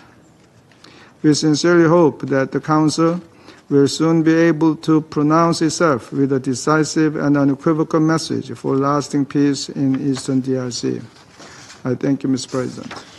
我感谢韩国代表的发言，我现在以中国代表的身份发言。各位同事，首先我感谢凯塔特别代表和夏黄特使所做的通报，欢迎刚果金外长卡伊宽巴女士出席今天的会议。近日，继攻占格马后，323运动再次发起攻势，攻入刚东第二大城市布卡武。刚东局势急剧演变，牵动国际社会的神经。古特雷斯秘书长日前警告，323运动的持续攻势正在将整个地区推向悬崖。刚才各位同事 The statements by colleagues just now have all further highlighted the gravity and danger of the situation in eastern DRC. M23's offensive has seriously violated the decision of the joint EAC SADC summit, requesting all parties to achieve an immediate ceasefire. Completely breached its commitment of a unilateral ceasefire and caused the situation to escalate further. China strongly condemns the military operations by M23 and reiterates that the sovereignty and territorial integrity of the DRC should be respected, and that the UN Charter and international law should be observed. I wish to stress the following points. First, the international community should urge M23 to immediately and unconditionally cease its offensive and immediately withdraw from the occupied areas. China reiterates its hope that Rwanda will heed the call of the international community, stop its military support for M23, and immediately withdraw all its military forces from the territory of the DRC. Second, the international community must spare no effort in preventing the conflict in eastern DRC from spiraling into a larger-scale regional conflict. The Congo War over 20 years ago caused millions of casualties. A similar tragedy must not recur. China calls upon relevant regional countries to stay calm and exercise restraint and refrain from actions that could escalate tensions and aggravate antagonism among the parties. Third, the international community should urge all parties to the conflict to abide by international humanitarian law, protect the safety and security of civilians and humanitarians, open up, as a matter of emergency, more humanitarian corridors, reopen the airports in Goma and Bukavu, and fully restore essential services such as water and electricity. MONUSCO carries out its task of protecting civilians in accordance with the Security Council mandate, and all parties must refrain from interference and obstruction. The safety and security of foreign missions, foreign nationals, and enterprises should also be fully guaranteed. Fourth, the international community should continue to support the mediation efforts by the AU and sub-regional organizations. China welcomes the dedication of the AU-PSC Summit to promoting the political settlement of the issue of Eastern DRC and expects the outcome of the joint EAC-SADC Summit to be implemented without delay. All parties should call upon the DRC and Rwanda to promptly return to the track of diplomacy and address each other's security concerns under the framework of the merged Luanda and Nairobi processes, including eliminating the threat of the FDLR. Fifth, the major stakeholders should fully leverage their influence by actively exerting it on the countries concerned to promote de-escalation of the situation. China supports the Security Council in actively fulfilling its responsibilities in maintaining international peace, taking responsible actions, and forming synergies with regional mediation efforts. China will continue to call on all parties to achieve a ceasefire, end the fighting, and resume dialogue, and will work tirelessly for the de-escalation of the situation. Thank you. I now resume my functions as President of the Council. I now give the floor to Her Excellency Ms. Therese Kaikwamba-Wagner, State Minister, Minister of Foreign Affairs, International Cooperation, and Francophonie of the Democratic Republic of the Congo.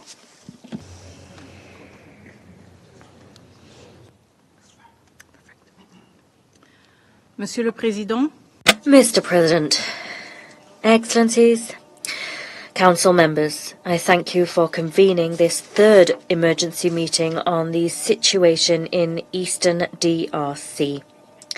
I wish to thank the special representative of the ainsi que l'envoyé spécial du secrétaire général pour la région des Grands Lacs, Monsieur Xia Huang, pour leurs exposés respectifs.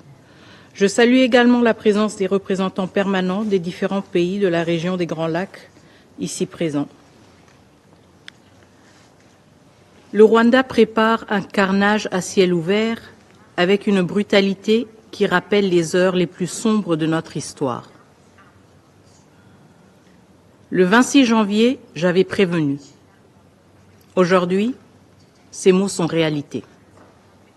En 48 heures seulement, plus de 4000 morts à Goma, des hommes et des femmes abattus, des enfants témoins d'exécutions sommaires, tués sans distinction ou exécutés avec une précision glaçante, comme le chef coutumier de Kiziba, abattu avec son épouse et ses 3 enfants le 11 février, comme l'artiste Delka Idengo, assassiné le 13 février pour imposer le silence. Et ce que nous ne savons n'est qu'une infime partie de l'horreur qui nous parvient. Mais l'horreur ne s'arrête pas aux exécutions. À Goma, la vie est suspendue, prise en otage par la guerre. Plus de 4500 blessés ont afflué vers des hôpitaux débordés. 500 corps ont été retrouvés calcinés dans la prison de Munzenze après des exécutions en masse. Chaque jour, la Croix-Rouge et le CICR ramassent des cadavres dans les rues, tandis que les morgues dépassent leur capacité. Dans des camps de fortune, les cas de Mpox, choléra et rougeole se propagent, menaçant des milliers de déplacés sans accès à l'eau potable. Ceux qui survivent risquent de mourir autrement, sans aide, sans soins, sans évacuation. Les humanitaires sont pris pour cible, l'accès aux sinistrés bloqué. Voilà ce qui se passe quand un groupe terroriste prend le contrôle d'une ville et impose son administration criminelle sous le regard de ce Conseil. Ce Conseil qui observe, ce Conseil qui condamne, mais ce Conseil qui n'agit pas. Et maintenant, Bukavu. Même scénario. Pillage, hôpitaux détruits, routes coupées. Une guerre qui tue aussi par la faim et la privation des soins. Mais là encore, ce n'est pas suffisant pour ceux qui mènent cette campagne de terreur. À la privation s'ajoute l'exécution. À l'effondrement humanitaire s'ajoute la barbarie. Hier, le 18 février, le Haut Commissariat aux droits de l'homme a rapporté que des exécutions d'enfants auraient été perpétrées par la coalition RDF M23. Oui, des enfants, abattus comme des cibles. Que reste-t-il de l'humanité lorsque même les plus jeunes, les plus innocents sont exécutés? Monsieur le Président, nous avons entendu cette formule devenue un refrain commode des solutions africaines pour des problèmes africains, mais qui ose encore s'en servir aujourd'hui comme prétexte à l'inaction. La communauté de développement de l'Afrique australe, SADC, et la communauté économique des États d'Afrique centrale, CEAC, ont unanimement condamné la présence rwandaise sur notre sol. Ce fait n'est plus contesté. Deux sous-régions, la SADC et l'EAC, ont tenu des réunions conjointes pour adopter des mesures urgentes, y compris un cessez-le-feu. Quant à l'Union africaine, son Conseil de paix et de sécurité, réuni au niveau des chefs d'État le 14 février, a appelé au retrait immédiat de toutes les forces étrangères non invitées de la RDC. En d'autres termes, le Rwanda. Le Rwanda et le M23 ont répondu et continuent de répondre par la violence, par la terreur. Face à l'aggravation rapide de la situation, de nombreux acteurs ont réagi en faisant ce qu'ils savent faire de mieux. Documenter les violations des droits de l'homme, ouvrir la voie à des poursuites pénales, poser des actes forts, mais essentiellement réactifs. Nous saluons la récente décision du Conseil des droits de l'homme de l'ONU d'ouvrir une enquête sur les exactions dans l'Est de la RDC, ainsi que l'appel de la CPI à recueillir des éléments de preuve sur ces crimes pour traduire les responsables en justice. Nous appuyons également la résolution du Parlement européen demandant la suspension de l'accord sur les matières premières entre l'Union européenne et le Rwanda, signé en février 2024, alors que Kigali armait le M23. Mais ce Conseil, toujours inactif, est le seul capable d'empêcher de nouveaux massacres et l'expansion de l'occupation.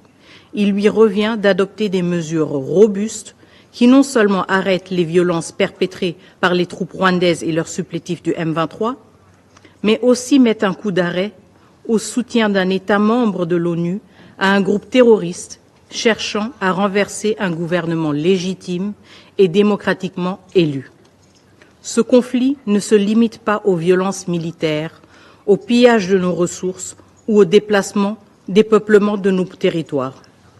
C'est un projet politique porté par le Rwanda à travers le M23 et l'AFC visant à renverser notre régime par la force. Mais la République démocratique du Congo a fait le choix de la démocratie. Une démocratie en construction, certes, mais la nôtre. Nous avons choisi la liberté sous un régime civil et non la soumission aux armes. Nul ne peut nous arracher ce choix, surtout pas un régime qui, depuis 3 décennies, s'efface derrière un homme qui confond l'État avec son pouvoir personnel. Ce contraste est saisissant. D'un côté, un peuple qui bâtit son avenir sur la volonté populaire, de l'autre, un régime qui ne survit que par la force, l'intimidation et la répression. Aujourd'hui, ce modèle de gouvernance par la peur tente de s'imposer chez nous.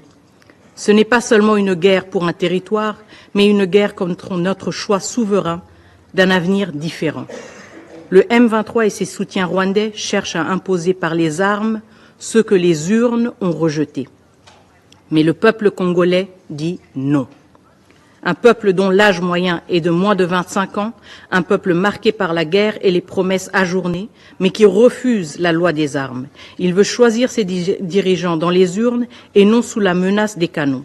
Il refuse d'être la génération sacrifiée d'une violence imposée de l'extérieur. Mr. President, this Council must act.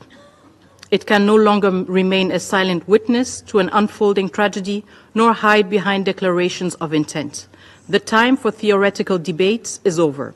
It is now time to uphold the very principles that define this institution: peace, security, and respect for international law. International law that is universal and applies to all, even while seeking African solutions. Standing by silently while civilians are killed is not a solution, and certainly not an African one. We reiterate the urgency of these measures and demand immediate action. First, the Security Council must order an end to Rwanda's hostilities and demand the immediate and unconditional withdrawal of its troops from Congolese territory. These forces have trampled on international law, brought death and devastation, and violated our sovereignty. Their withdrawal is not negotiable, it is an imperative. Second, the Security Council must impose targeted sanctions, including asset freezes and travel bans, on the command structure of the Rwandan Defense Forces and the political decision-makers responsible for this aggression, including those who feign ignorance of their own troops' whereabouts. Thousands of Rwandan soldiers are leading M23 operations in our country, while their president, in a calculated display of plausible deniability, says, "I don't know." But you, members of the Council, know. We all know. The survivors who had to bury 4,000 bodies in Goma know. And in Goma, those graves bear witness. Third, the Security Council must impose a total ban on the export of all minerals from Rwanda, particularly coltan and gold, in order to end the looting of our resources. The DRC has taken its own measures by designating several mining sites as red zones, including Rubaya, from where Rwanda fraudulently exports over 150 tons of coltan each month. But national measures alone are not enough. As long as Rwanda is allowed to launder our resources with impunity, this war will continue. Fourth, the Security Council must immediately revoke Rwanda's status as a troop-contributing country to United Nations peacekeeping missions. A country that besieges MONUSCO bases, targets its aircrafts, and launches deadly attacks on UN peacekeepers, then goes further, using the repatriation of fallen peacekeepers as a political bargaining chip, has defied the very principles of peacekeeping. This contradiction erodes the credibility of the United Nations. Rwanda's status must be revoked without delay. Fifth, the Security Council must impose a strict notification and monitoring mechanism for any sale or transfer of arms to Rwanda. Every shipment of weapon destined for Kigali must be declared, traced, and closely monitored. It is unacceptable that arms continue to reach groups responsible for massacres and regional destabilization and under United Nations sanctions. Monsieur le Président, 3 réunions en moins d'1 mois. Aujourd'hui, vous avez tous condamné le Rwanda dans vos discours. Je m'excuse. Tous, sauf les A3, à savoir l'Algérie, la Somalie et la Sierra Leone. Mais il n'y a toujours pas de résolution. Le temps des compromis interminables est révolu. Il est temps d'agir. La République démocratique du Congo exige un vote public dans les plus brefs délais sur une résolution qui dénonce clairement l'occupation du Rwanda et qui exige le retrait de ses troupes, une résolution qui défend la Charte des Nations Unies. Assez de prétextes, assez de relativisme culturel derrière lequel se cache un attentisme aux conséquences tragiques. Que chacun assume sa position au grand jour. Monsieur le Président, Excellences, Mesdames et Messieurs les membres du Conseil, il est temps de voter. Je vous remercie. 我感谢卡伊宽巴瓦格纳女士阁下的发言。下面我请卢旺达代表发言。Thank you, Mr. President, for giving me the floor. Allow me first to congratulate you on your presidency and leadership of this council. I also thank Ambassador Huang Xia and SRC Bintu Keita for their briefings. I also recognize the participation of Honorable Teresa Kaikamba Wagner, Minister of Foreign Affairs of DRC, and the representatives of Kenya, Angola, Burundi, South Africa, and Zimbabwe. Mr. President, Rwanda commends the regional efforts led by the East African Community and the Southern African Development Corporation, SADC, particularly the joint summit held in Dar es Salaam on 8 February 2025. The joint summit meeting resulted in positive outcomes, including 1, a call for a ceasefire, 2, urgent humanitarian support, and 3, the merger of the Rwanda and Nairobi peace processes to be led by a panel of facilitators from different regions under President Lorenzo. The joint EAC-SADC summit also directed resumption of direct negotiations and dialogue with all state and non-state parties, military and non-military, including the M23.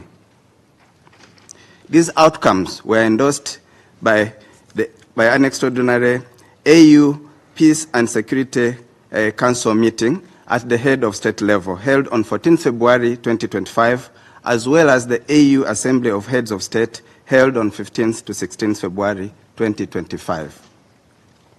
Mr. President, Rwanda appreciates the support of those in this Council who value Africa-led solutions.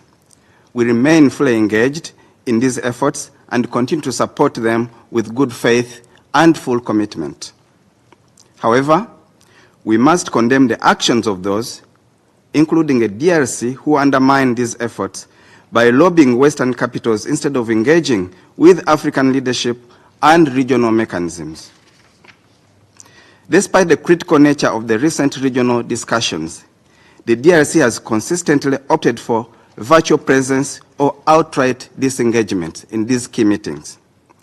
While regional leaders gathered at the AU summit to address the Eastern DRC security situation, the president of DRC, President Tshisekedi, was instead seen at the Munich Security Conference, continuing to call for sanctions and lobbying for sanctions against Rwanda rather than engaging in direct dialogues.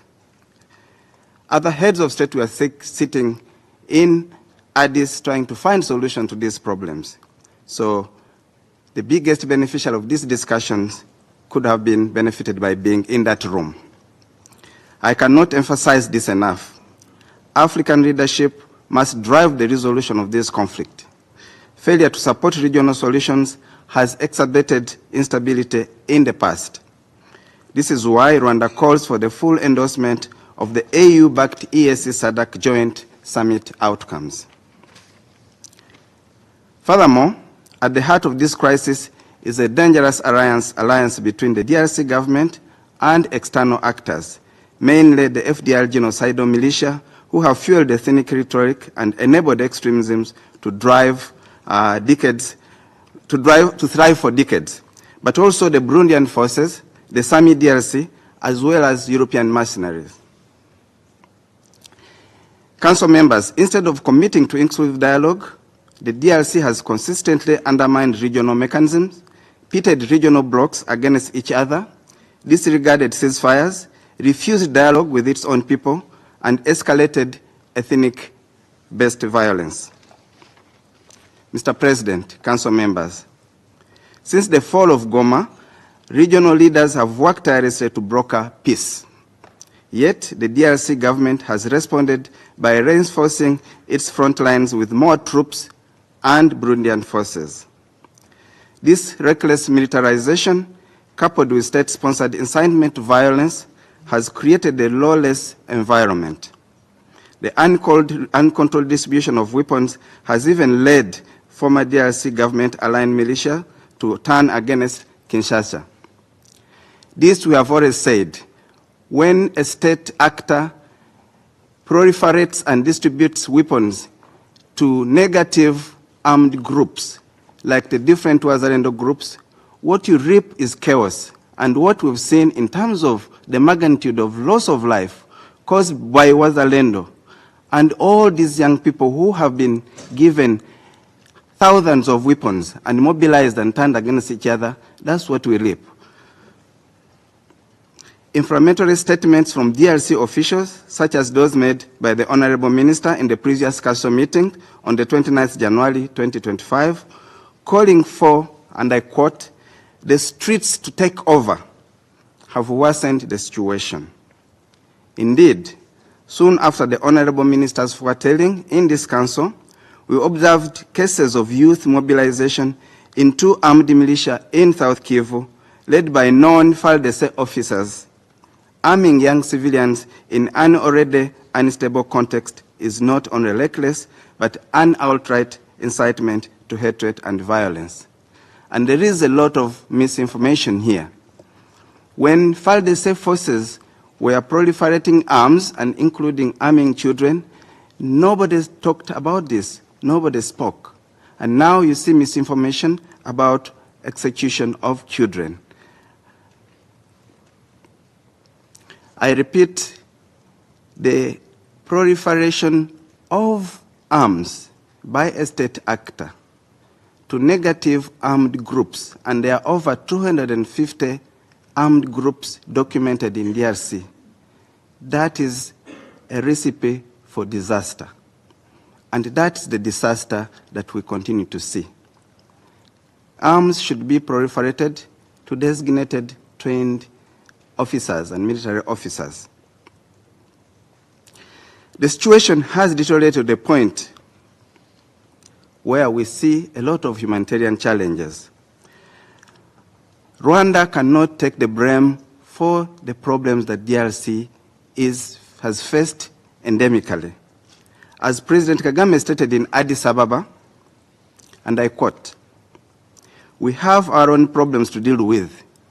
Congo is too big for Rwanda to carry on its back," end of quote. Rwanda has no interest in DRC's internal struggles. Allegations of land grabbing in courts or corrupt or occupation ignore fundamental power imbalances at play in the DRC.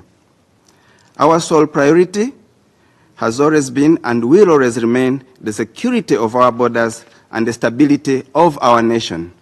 We have stated over and over again the existential security threat that Rwanda faces from DRC.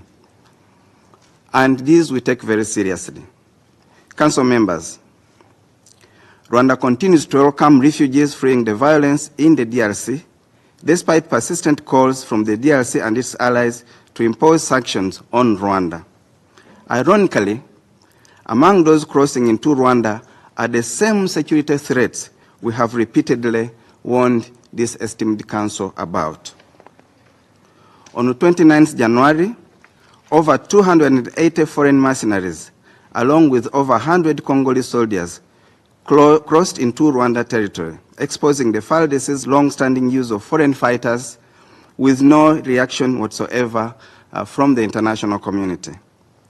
Yet, as we have repeatedly said, the use of mercenaries by state actors contravenes the 1989 United Nations Convention and the 1977 OAU Convention, which prohibits and illegalizes the use of mercenaries by states. More concerning is the international community's reluctance to address the existential threat Rwanda faces, the ethnic cleansing of Congolese Tutsi, and the misinterpretation of the conflict. Instead of acknowledging the DRC's responsibility, blame has been conveniently shifted, first to Rwanda, and now even to former President Joseph Kabila. When will this blame game end? I think someone here has to take responsibility. Reality has always been clear. The M23's resurgence is rooted in decades-long persecution of Congolese communities based on ethnicity, predating Rwanda's current government. Rwanda has consistently warned that the FDR is central to this crisis. Since 2018, over 20 incursions have been launched into Rwanda, particularly in the southern province and in the northwestern region. Despite claim that the FDR is a weakened force, its active collaboration with and financing by FARDC proves otherwise. The DRC government must recognize that its coalition with the FDR destabilizes Rwanda and perpetuates suffering among Congolese civilians. Ignoring the FDR's role is a failure to hold accountable those responsible for exporting extremist ideology beyond Rwanda's borders. But beyond the FDR, Council members, Rwanda is also concerned by a myriad of foreign forces deployed along its borders, namely the Burundian forces that share the same ethnic ideology as the FDR, SAMI DRC, and the remaining mercenaries. We are also concerned by the President of DRC's push for more foreign troops he is currently requesting from other African countries. All those foreign forces need to withdraw from Eastern DRC as they constitute a direct threat to Rwanda's security. In fact, When Goma fell, FARDC, Burundian forces, and FDLR forces turned their weapons on Rwanda, killing 16 innocent civilians and wounding 177 civilians, and destroying their properties and livelihoods. Yet no country condemned this blatant violation of Rwanda's sovereignty. Rwanda has no choice but to strengthen its defense and will continue to do so. Mr. President, on the question of MONUSCO, we have been very, very clear, and Rwanda's position remains: peacekeepers have to be safe, peacekeepers have to be protected, and that is a canon that we respect, and we have said it over and over again. However, transparency is also very important. Information to the Council that is accurate is critical. There is critical information that we believe SRSG Bintu Keita should have shared with the Council on MONUSCO's collaboration with M23, and specifically the outcome of a meeting that was held yesterday between DSRSG, Vivian Van der Perl, and the leader of AFC/M23, Colonel Nanga. We believe that that information would have been critical to share so that at least the Council knows. Mr. President, regarding mineral exploitation, the responsible parties are well known who exploit DRC. Rwanda holds no mining concession in the DRC, yet we continue to be falsely accused. The claim that mineral resources fuel this conflict is false and inciting. The M23 issue is about people fighting for their rights and survival, fighting for their inherent citizenship rights and access to their own ancestral property. Rwanda cannot be scapegoated for the DRC's economic dysfunction. It is Congolese officials who benefit most from instability and the corrupt mining sector, whereas Rwanda has always promoted responsible sourcing and formalized trade to curb smuggling and illicit activities in mining. Mr. President, Council members, Rwanda remains committed to regional mechanisms to neutralize the FDLR and ensure the withdrawal of all foreign forces that threaten our security. These steps are essential for Rwanda's stability and lasting regional peace. Once these conditions are met, Rwanda will adjust its defensive measures accordingly. We urge the DRC to engage genuinely in the EAC SADC peace process and call on the international community to support these Africa-led initiatives rather than imposing counterproductive measures. If sanctions or punitive measures were the solution to this region's problems, Rwanda would be the first to support them. However, history has shown otherwise. These only deepen division and undermine regional peace efforts. To conclude, Mr. President, Council members, Rwanda remains guided by the firm belief that our region's future depends on unity, shared prosperity, and inclusive peace. The historical and cultural ties between our communities hold untapped potential, and we hope that through dialogue and cooperation, we can bring lasting peace and development this region desperately needs. I thank you. 我感谢罗旺达代表的发言，下面我请安哥拉代表发言。 Mr. President, thank you for giving us the floor. Mr. President, distinguished members of the Security Council, we acknowledge the presence of Her Excellency Therese Kayekwamba Wagner, State Minister, Minister of Foreign Affairs, International Cooperation and Francophonie from the Democratic Republic of Congo, DRC, and His Excellency Ambassador Ernest Raimusillo, Permanent Representative of the Republic of Rwanda to the United Nations. We thank Mrs. Bintu Keita, Special Representative of the Secretary General in the DRC and Head of United Nations Organization Stabilization Mission in DRC, and Mr. Wang Shi, Special Envoy of the Secretary General for the Great Lake region, for their comprehensive briefings. Mr. President, we are holding the third Security Council emergency meeting in less than a month to address the situation in eastern DRC as the M23 continues widening its offensive and making significant military advances in North Kivu and South Kivu provinces, despite calls by this Council, the Peace and Security Council of the African Union, and other actors in the international community to halt its operations. Angola firmly and unequivocally condemns and repudiates these actions, which can have unforeseen consequences for regional peace and security if not stopped now. We are very concerned with these latest developments and reiterate our call for the immediate and unconditional cessation of hostilities, the withdrawal of M23 from occupied areas, as well as the end to the establishment of parallel administration in the DRC territory. In line with the UN Charter, the international law, and the principle of sovereign equality of all member states, the sovereignty, independence, and unity and territorial integrity of DRC must be respected and upheld. Angola calls on the parties to the conflict to respect international humanitarian law and international human rights, protect civilians, internal displaced people's camps and medical camps, and safeguard the integrity and safety of peacekeepers and humanitarian personnel. Attacks against civilians and peacekeepers constitute war crimes, and the perpetrators must be held accountable. As any other country, DRC has the right to live in peace and security to achieve sustainable development. This Council has the responsibility to assist the people and the government of DRC to achieve these aspirations by acting swiftly and decisively to prevent further escalation of this conflict and promote its peaceful resolution through the Luanda and Nairobi processes.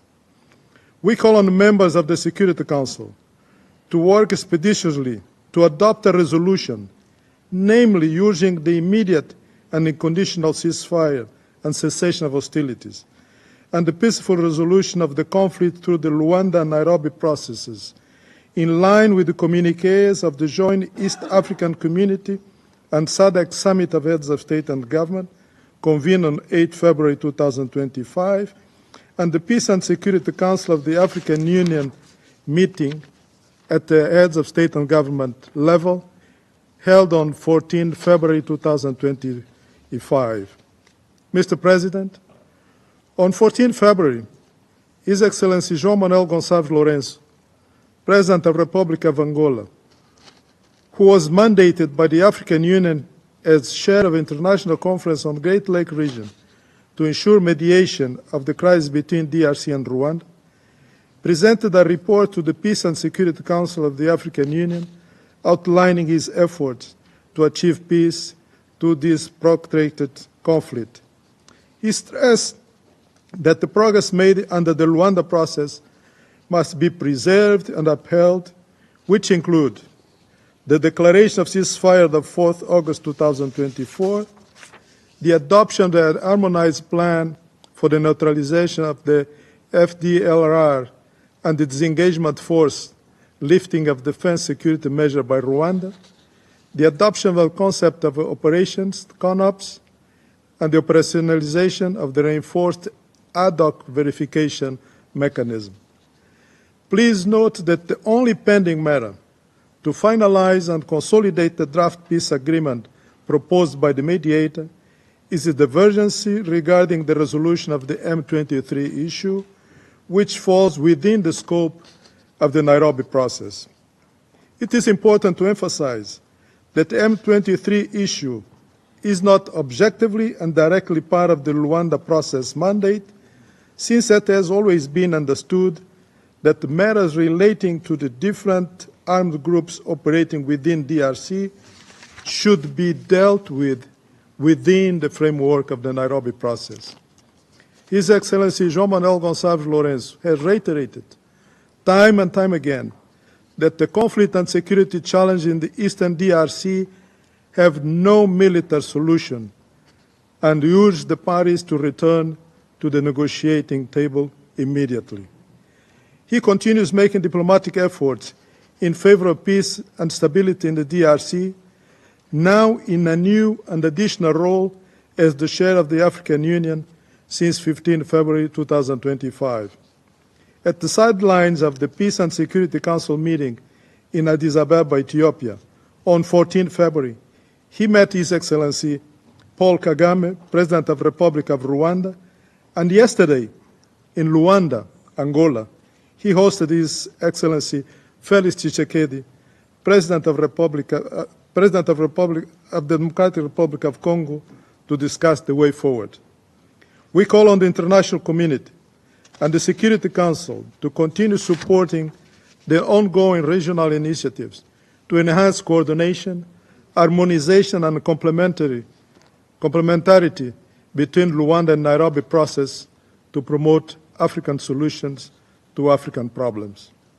Mr. President, a speed and unconditional de-escalation of the conflict and the genuine and renewed engagement of the parties to explore ways of overcoming the pending issue are paramount to create a political environment conducive to a peaceful solution under the Luanda and Nairobi processes. We encourage all the parties to avoid any actions or rhetoric that can further escalate tensions, including provocative language or inflammatory public statements, since they are counterproductive to the diplomatic efforts to achieve lasting solution to this conflict that has prevailed for so long. As His Excellency President João Manuel Gonçalves Lourenço stated during the Peace and Security Council of the African Union meeting, and I quote, "It is only makes sense to continue the peace effort in the eastern of DRC if there is serious engagement from the parties and coherence regarding the commitments made, so that the time and energy are not wasted on actions that have been undertaken to restore peace to this attacked sister country." End of quote. I thank you for your attention. 我感谢安哥拉代表的发言，下面我请肯尼亚代表发言。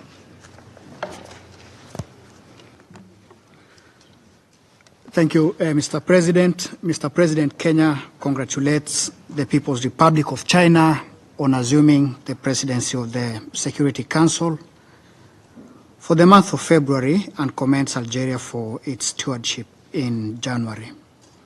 We also thank the briefers as well as Minister Wagner of the Democratic Republic of Congo and my colleague peers from the region. Mr. President, Kenya is concerned. Kenya is deeply concerned over the escalating unrest in the Eastern Democratic Republic of Congo, which imperils the stability of our entire Great Lakes region.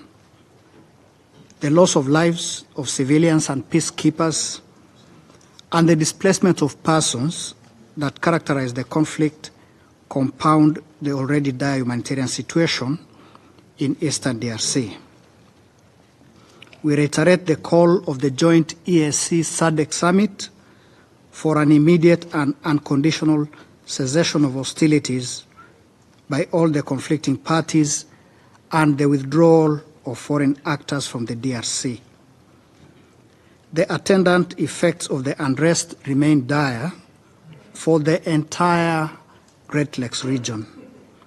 Widespread displacement of persons, an influx of refugees, the spread of infectious diseases, and increased arms proliferation.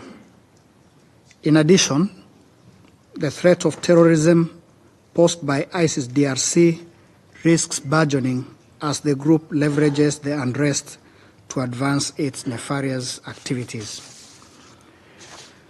Mr. President, Kenya is the current chair of the East African Community, and it reiterates the joint EAC-SADC summit's position to advance a political rather than a military solution in addressing this conflict. In this regard, we reaffirm our commitment to the Nairobi-Luanda process as the most viable framework for dialogue and reconciliation. We also urge the parties, all parties, to exercise political goodwill and genuinely engage in mediation. We call upon our dear neighbors, DRC, Rwanda, and all others to please tone down the finger pointing and give dialogue a chance. It is in our collective interest as a region. Please let's tone down the finger pointing and give dialogue a chance. It is in our collective interest as a region. Whereas Kenya remains committed to supporting diplomatic efforts to restore stability in Eastern DRC, the international community must do more.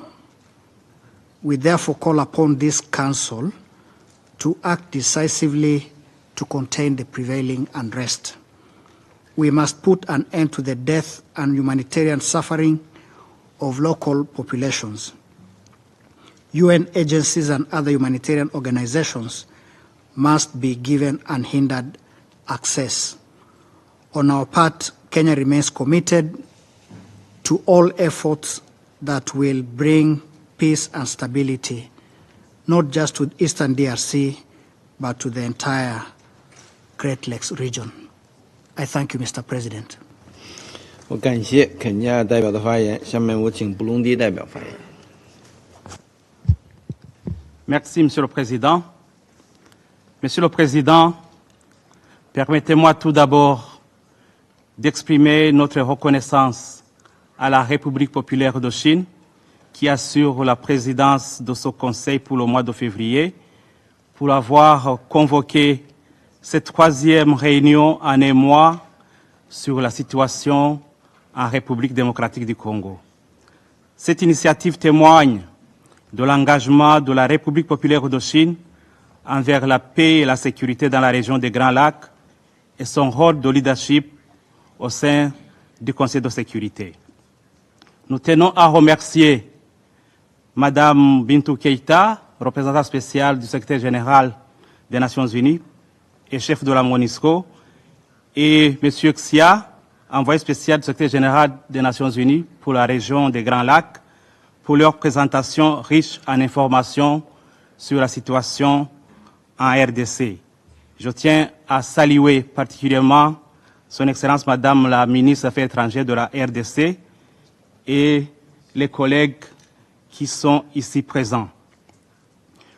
Le Burundi tient tout d'abord à rappeler qu'il se trouve en RDC dans le cadre strictement d'un accord bilatéral conformément au communiqué de presse de la FDN du 20 mai 2023. Monsieur le Président, le Burundi, fidèle à ses principes de paix et de solidarité, demeure profondément préoccupé par la détérioration de la situation en RDC. La persistance des conflits, particulièrement à l'est de la RDC, la prise de Goma par le M23 soutenu par le Rwanda et l'occupation prolongée de vastes zones par des forces étrangères constituent une menace grave pour la stabilité régionale. Cette situation met en lumière les limites et faiblesses de nos mécanismes de paix actuels. Et il est impératif que la communauté internationale prenne des mesures immédiates pour prévenir une guerre régionale. À cet égard, le Burundi propose un plan de paix en 5 points qui s'articule autour des principes de dialogue, de coopération régionale et du respect des souverainetés nationales. Nous croyons fermement qu'une solution durable au conflit en RDC nécessite une action collective, urgente et coordonnée. Voici les éléments clés de notre plan de paix. 1. Mobilisation internationale pour éviter l'escalade du conflit. Il est impératif que la communauté internationale, y compris les Nations Unies et les acteurs régionaux, s'engagent de manière urgente pour prévenir l'escalade du conflit en RDC et exercer les pressions nécessaires sur les acteurs impliqués dans l'agression de la RDC en violation des principes cardinaux de la Charte des Nations Unies, notamment la souveraineté et l'intégrité territoriale de la RDC, ainsi que son indépendance politique en vue d'obtenir des actes concrets. Si aucune action immédiate n'est entreprise, la crise pourrait se transformer en un conflit régional plus vaste, menaçant non seulement la RDC, mais aussi toute la région des Grands Lacs. Nous appelons à une réponse rapide, cohérente et déterminée pour éviter un embrasement régional dont personne ne peut prédire avec précision les conséquences sécuritaires et humanitaires dans la région, avec des ramifications possibles sur les autres régions du continent. 2. Le retrait des forces étrangères non invitées et le démantèlement des groupes armés. Pour parvenir à une paix durable, il est nécessaire que les forces étrangères non invitées, y compris celles du Rwanda, se retirent immédiatement de la RDC et respectent son intégrité territoriale. Parallèlement, la communauté internationale doit soutenir activement le démantèlement de tous les groupes armés, à la fois locaux et étrangers, dont les FDLR, qui continuent de nourrir l'instabilité dans la région. Il est crucial que ces actions soient menées de manière à protéger les civils congolais, qui sont les principales victimes de cette violence. L'inertie et l'attentisme de la communauté internationale nourrit la poursuite des combats et l'appétit de l'agresseur à poursuivre l'occupation des territoires congolais, ce qui pourrait créer un mauvais précédent de nature à pousser les autres États d'user de la force pour grignoter sur les territoires des autres États indépendants sans craindre l'action de la communauté internationale. Un jour de plus, sans action concrète d'arrêter la guerre à l'est de la RDC, équivaut à des centaines de morts de civils innocentes, y compris les femmes et les enfants. Non, agissons vite pour être du bon côté de l'histoire, sinon, en cas d'immobilisme, l'histoire retiendra qu'à un moment donné, la communauté internationale a laissé la situation à l'est de la RDC se dégrader avec des conséquences graves sur le plan sécuritaire et humanitaire. La crédibilité de ce prestigieux Conseil, organe chargé de la paix et de la sécurité internationale, en dépend. 3. Le M23 est la voie du dialogue intercongolais. Quant au M23, il est impératif que ce groupe, s'il se revendique congolais, intègre le processus de paix intercongolais sous la facilitation du président Uhuru Kenyatta, facilitateur désigné par la communauté est-africaine. Ce processus devrait permettre aux Congolais de trouver eux-mêmes des solutions à leurs problèmes sans ingérence extérieure. Nous croyons que le dialogue interne est la seule voie pour arriver à une paix durable en RDC, respectant la souveraineté et l'intégrité du pays. 4. Un cessez-le-feu immédiat et inconditionnel. Nous appelons également à un cessez-le-feu immédiat et sans condition pour permettre l'acheminement de l'assistance humanitaire et créer un environnement propice au dialogue intercongolais. Ce cessez-le-feu serait un premier pas vers une solution pacifique du conflit, réduisant la souffrance des civils, en particulier des femmes et des enfants, qui sont les premières victimes de cette guerre.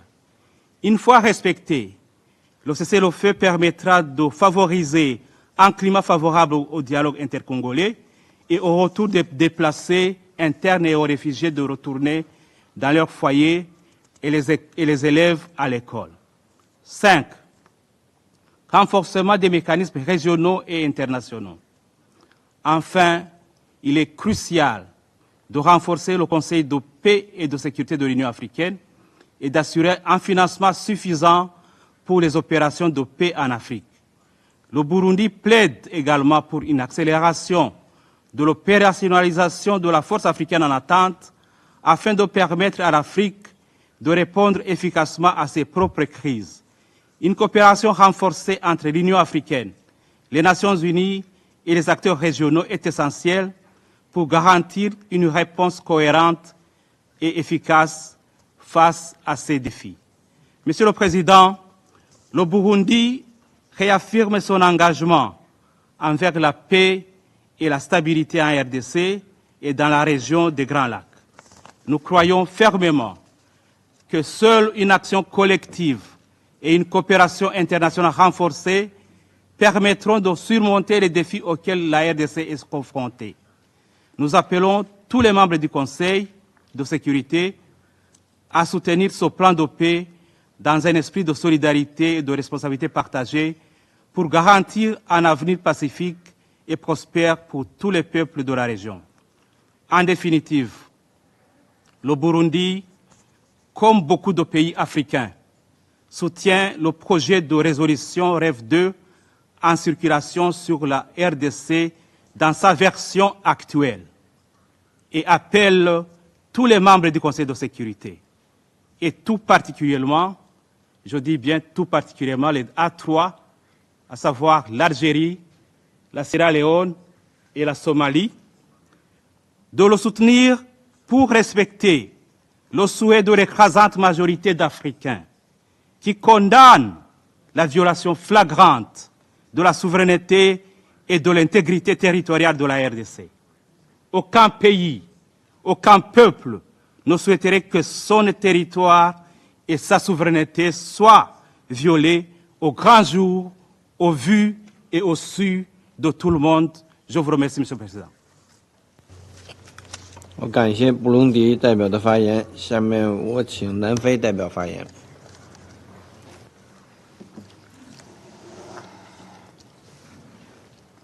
Thank you, Mr. President.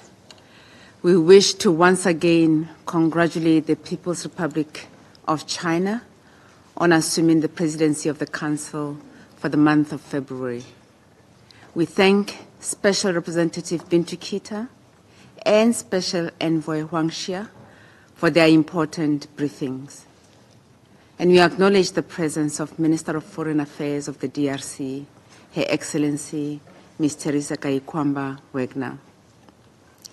South Africa wishes to thank the United Nations and its member states for sharing our grief as we mourn the death of our peacekeepers in the Eastern DRC. We express gratitude to all that played a role in the successful repatriation of the remains of our fallen troops. Mr. President, since the emergency meetings of the Security Council on 26 and 28 January 2025, the situation in the Eastern DRC has deteriorated. Despite repeated calls for a ceasefire and restraint, the M23 and its allies continue to capture territories in the eastern region of the DRC. The capital of North Kivu, Goma, as well as other cities such as Bukavu, are now under the full control of the M23.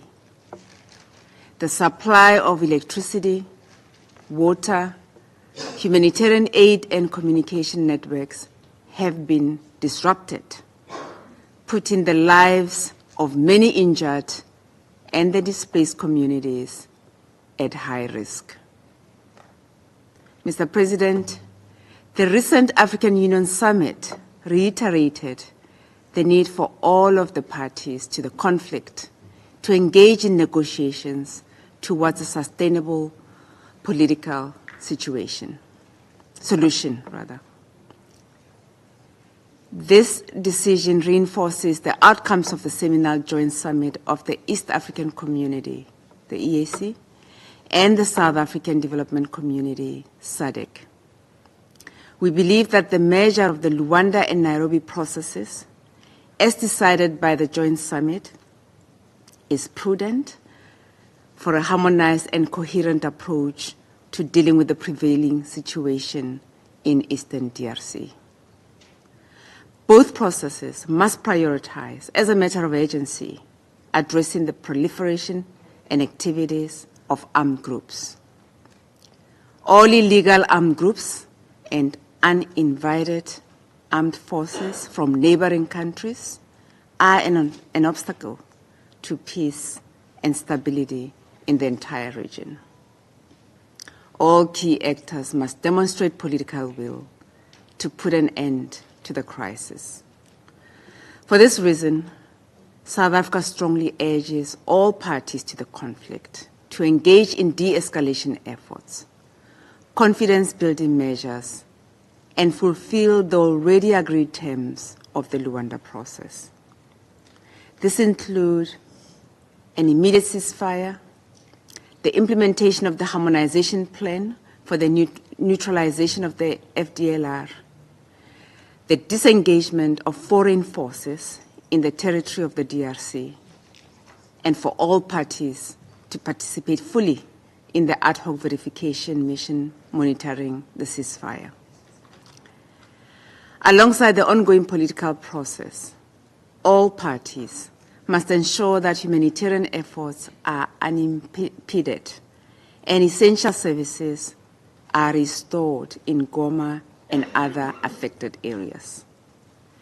Should the parties fail to reach any meaningful progress, despite myriad efforts and decisions aimed at bringing about peace and stability, the Security Council must assume its role by taking measures within its mandate to prevent further carnage in the Eastern DRC.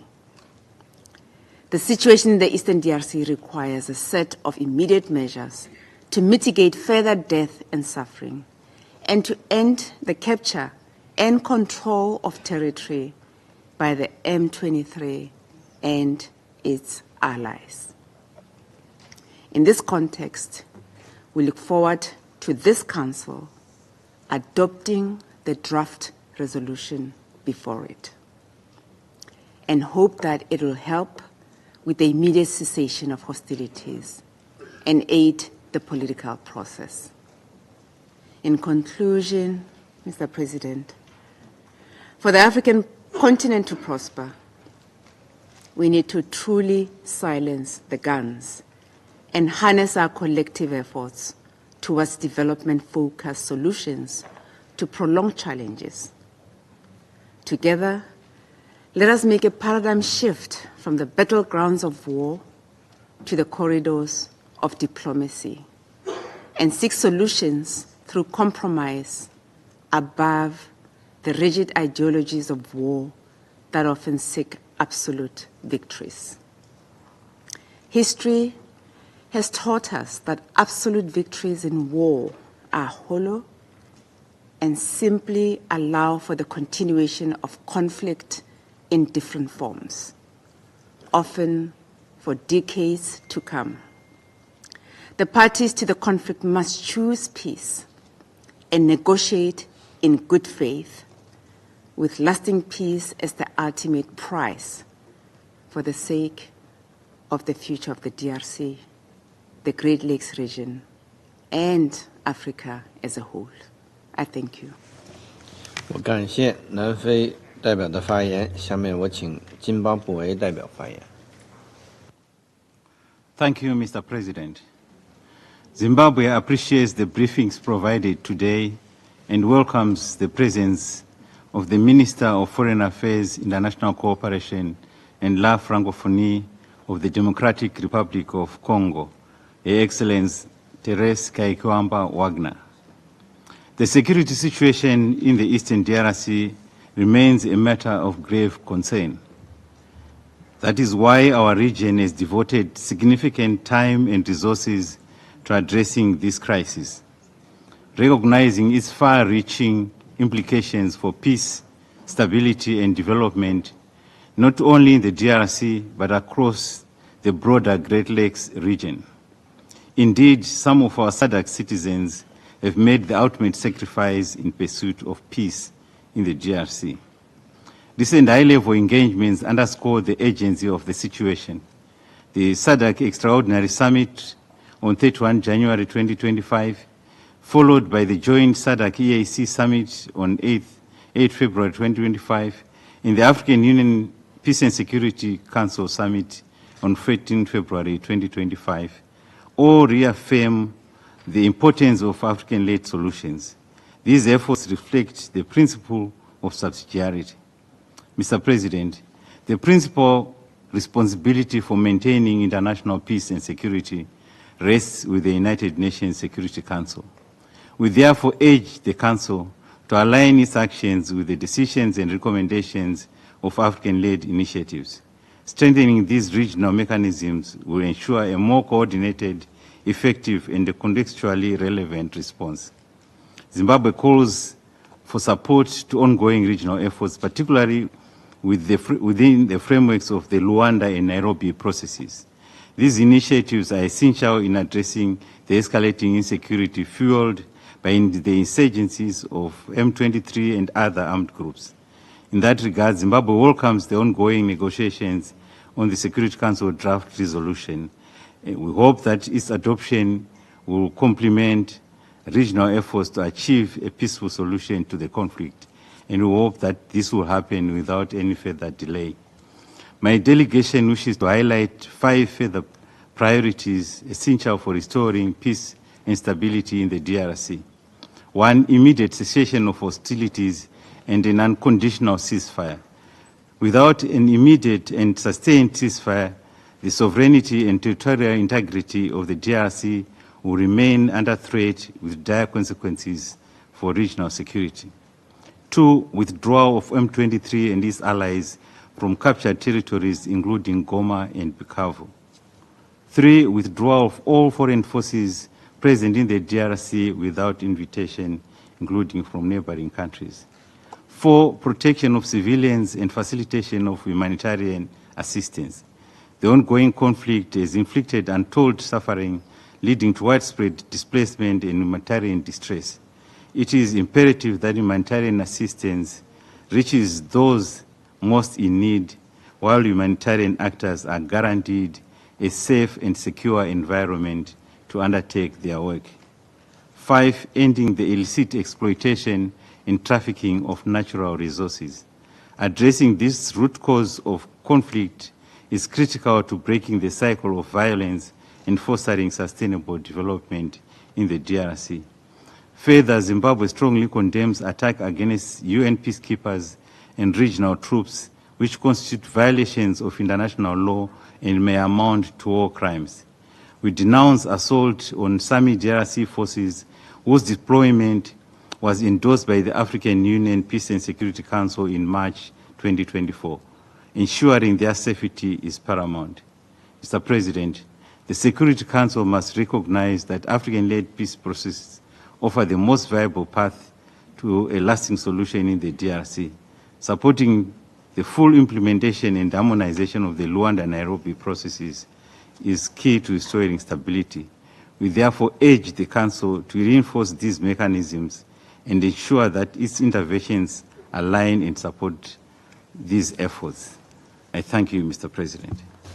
我感谢津巴布韦代表的发言，我下面请马拉维代表发言。Thank you, Mr. President.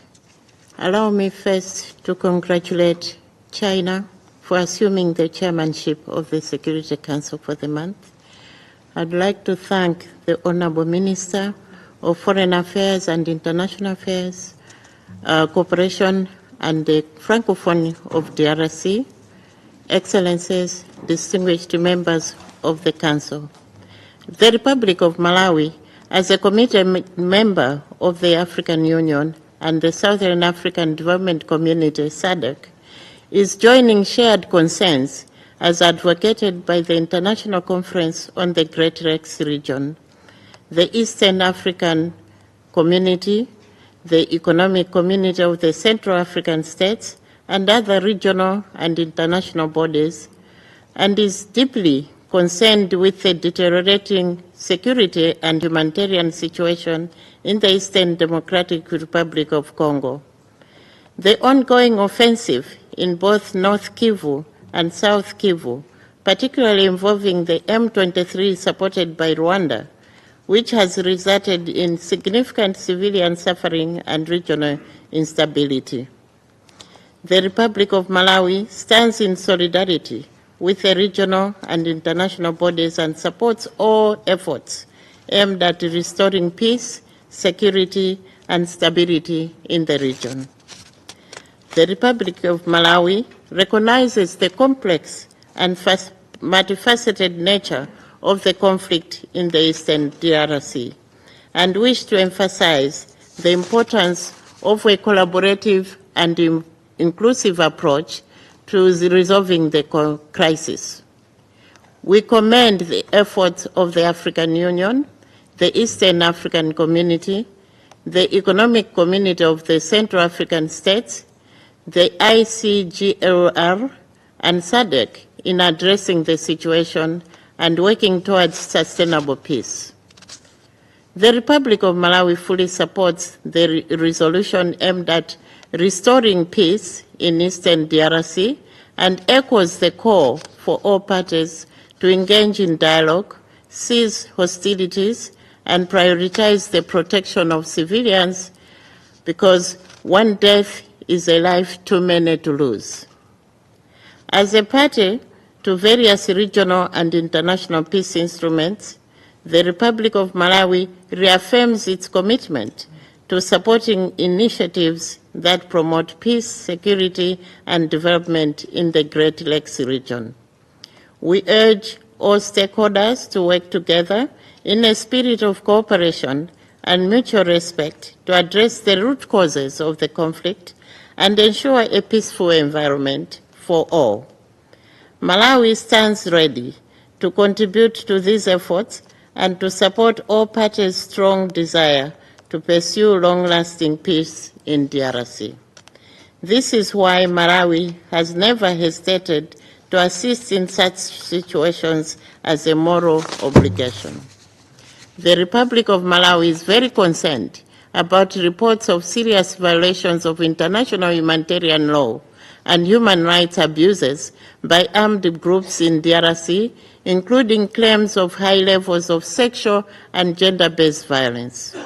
The Republic of Malawi is equally concerned with a growing number of forcibly displaced persons in Eastern DRC because of the deteriorating security and humanitarian situation and reiterates the need for all parties to pursue dialogue and to amicably resolve the crisis in DRC. On the same tone, the Republic of Malawi deplores any attacks on peacekeepers and humanitarian agents aimed at contributing to peace-building processes in DRC. As a committed member of the AU and SADC and advocate of the principles of other regional and international bodies, the Republic of Malawi calls for an immediate end of such attacks and urges all stakeholders to ensure the safety and security of peacekeepers and humanitarian personnel. Finally, Mr. President, allow me to thank the United Nations, member states, and all those partners who supported Malawi to repatriate the remains of our fallen troops back to Malawi, and those continuing to support peacekeeping operations missions. I thank you, Mr. President. 我感谢马拉维代表的发言。刚果民主共和国国务部长兼外交国际合作和法语国家事务部长卡伊宽巴瓦格纳女士阁下要求再次发言，我现在请她发言。Merci beaucoup. Monsieur le Président, Mesdames et Messieurs les membres du Conseil, depuis des mois, nous écoutons le Rwanda tenter de justifier l'injustifiable. Justifier son agression répétée, sa guerre d'occupation et le pillage de nos ressources. Aujourd'hui encore, nous avons entendu le représentant rwandais essayer de légitimer non seulement les attaques du Rwanda contre la République démocratique du Congo et son peuple, mais aussi ses attaques contre l'architecture juridique même de cette organisation. Nous avons écouté le Rwanda chercher à légitimer sa guerre après le déplacement de millions de civils, après le pillage de nos ressources par centaines de tonnes et même après l'assassinat de dizaines de casques bleus et de soldats de la paix africains. Je rappelle à ce Conseil que hier, le haut-commissaire aux droits de l'homme a documenté des exécutions sommaires d'enfants par la coalition RDF M23 à Bukavu. Monsieur le Président, Mesdames et Messieurs les membres du Conseil, tenter de justifier l'exécution d'enfants est si abject et ignoble que cela ne recevra aucune réponse de ma part aujourd'hui. Monsieur le représentant permanent du Rwanda, vous avez déjà perdu le combat de la vérité. Merci. 我感谢凯伊宽巴瓦格纳女士阁下的发言。发言名单上没有其他人，现在休会。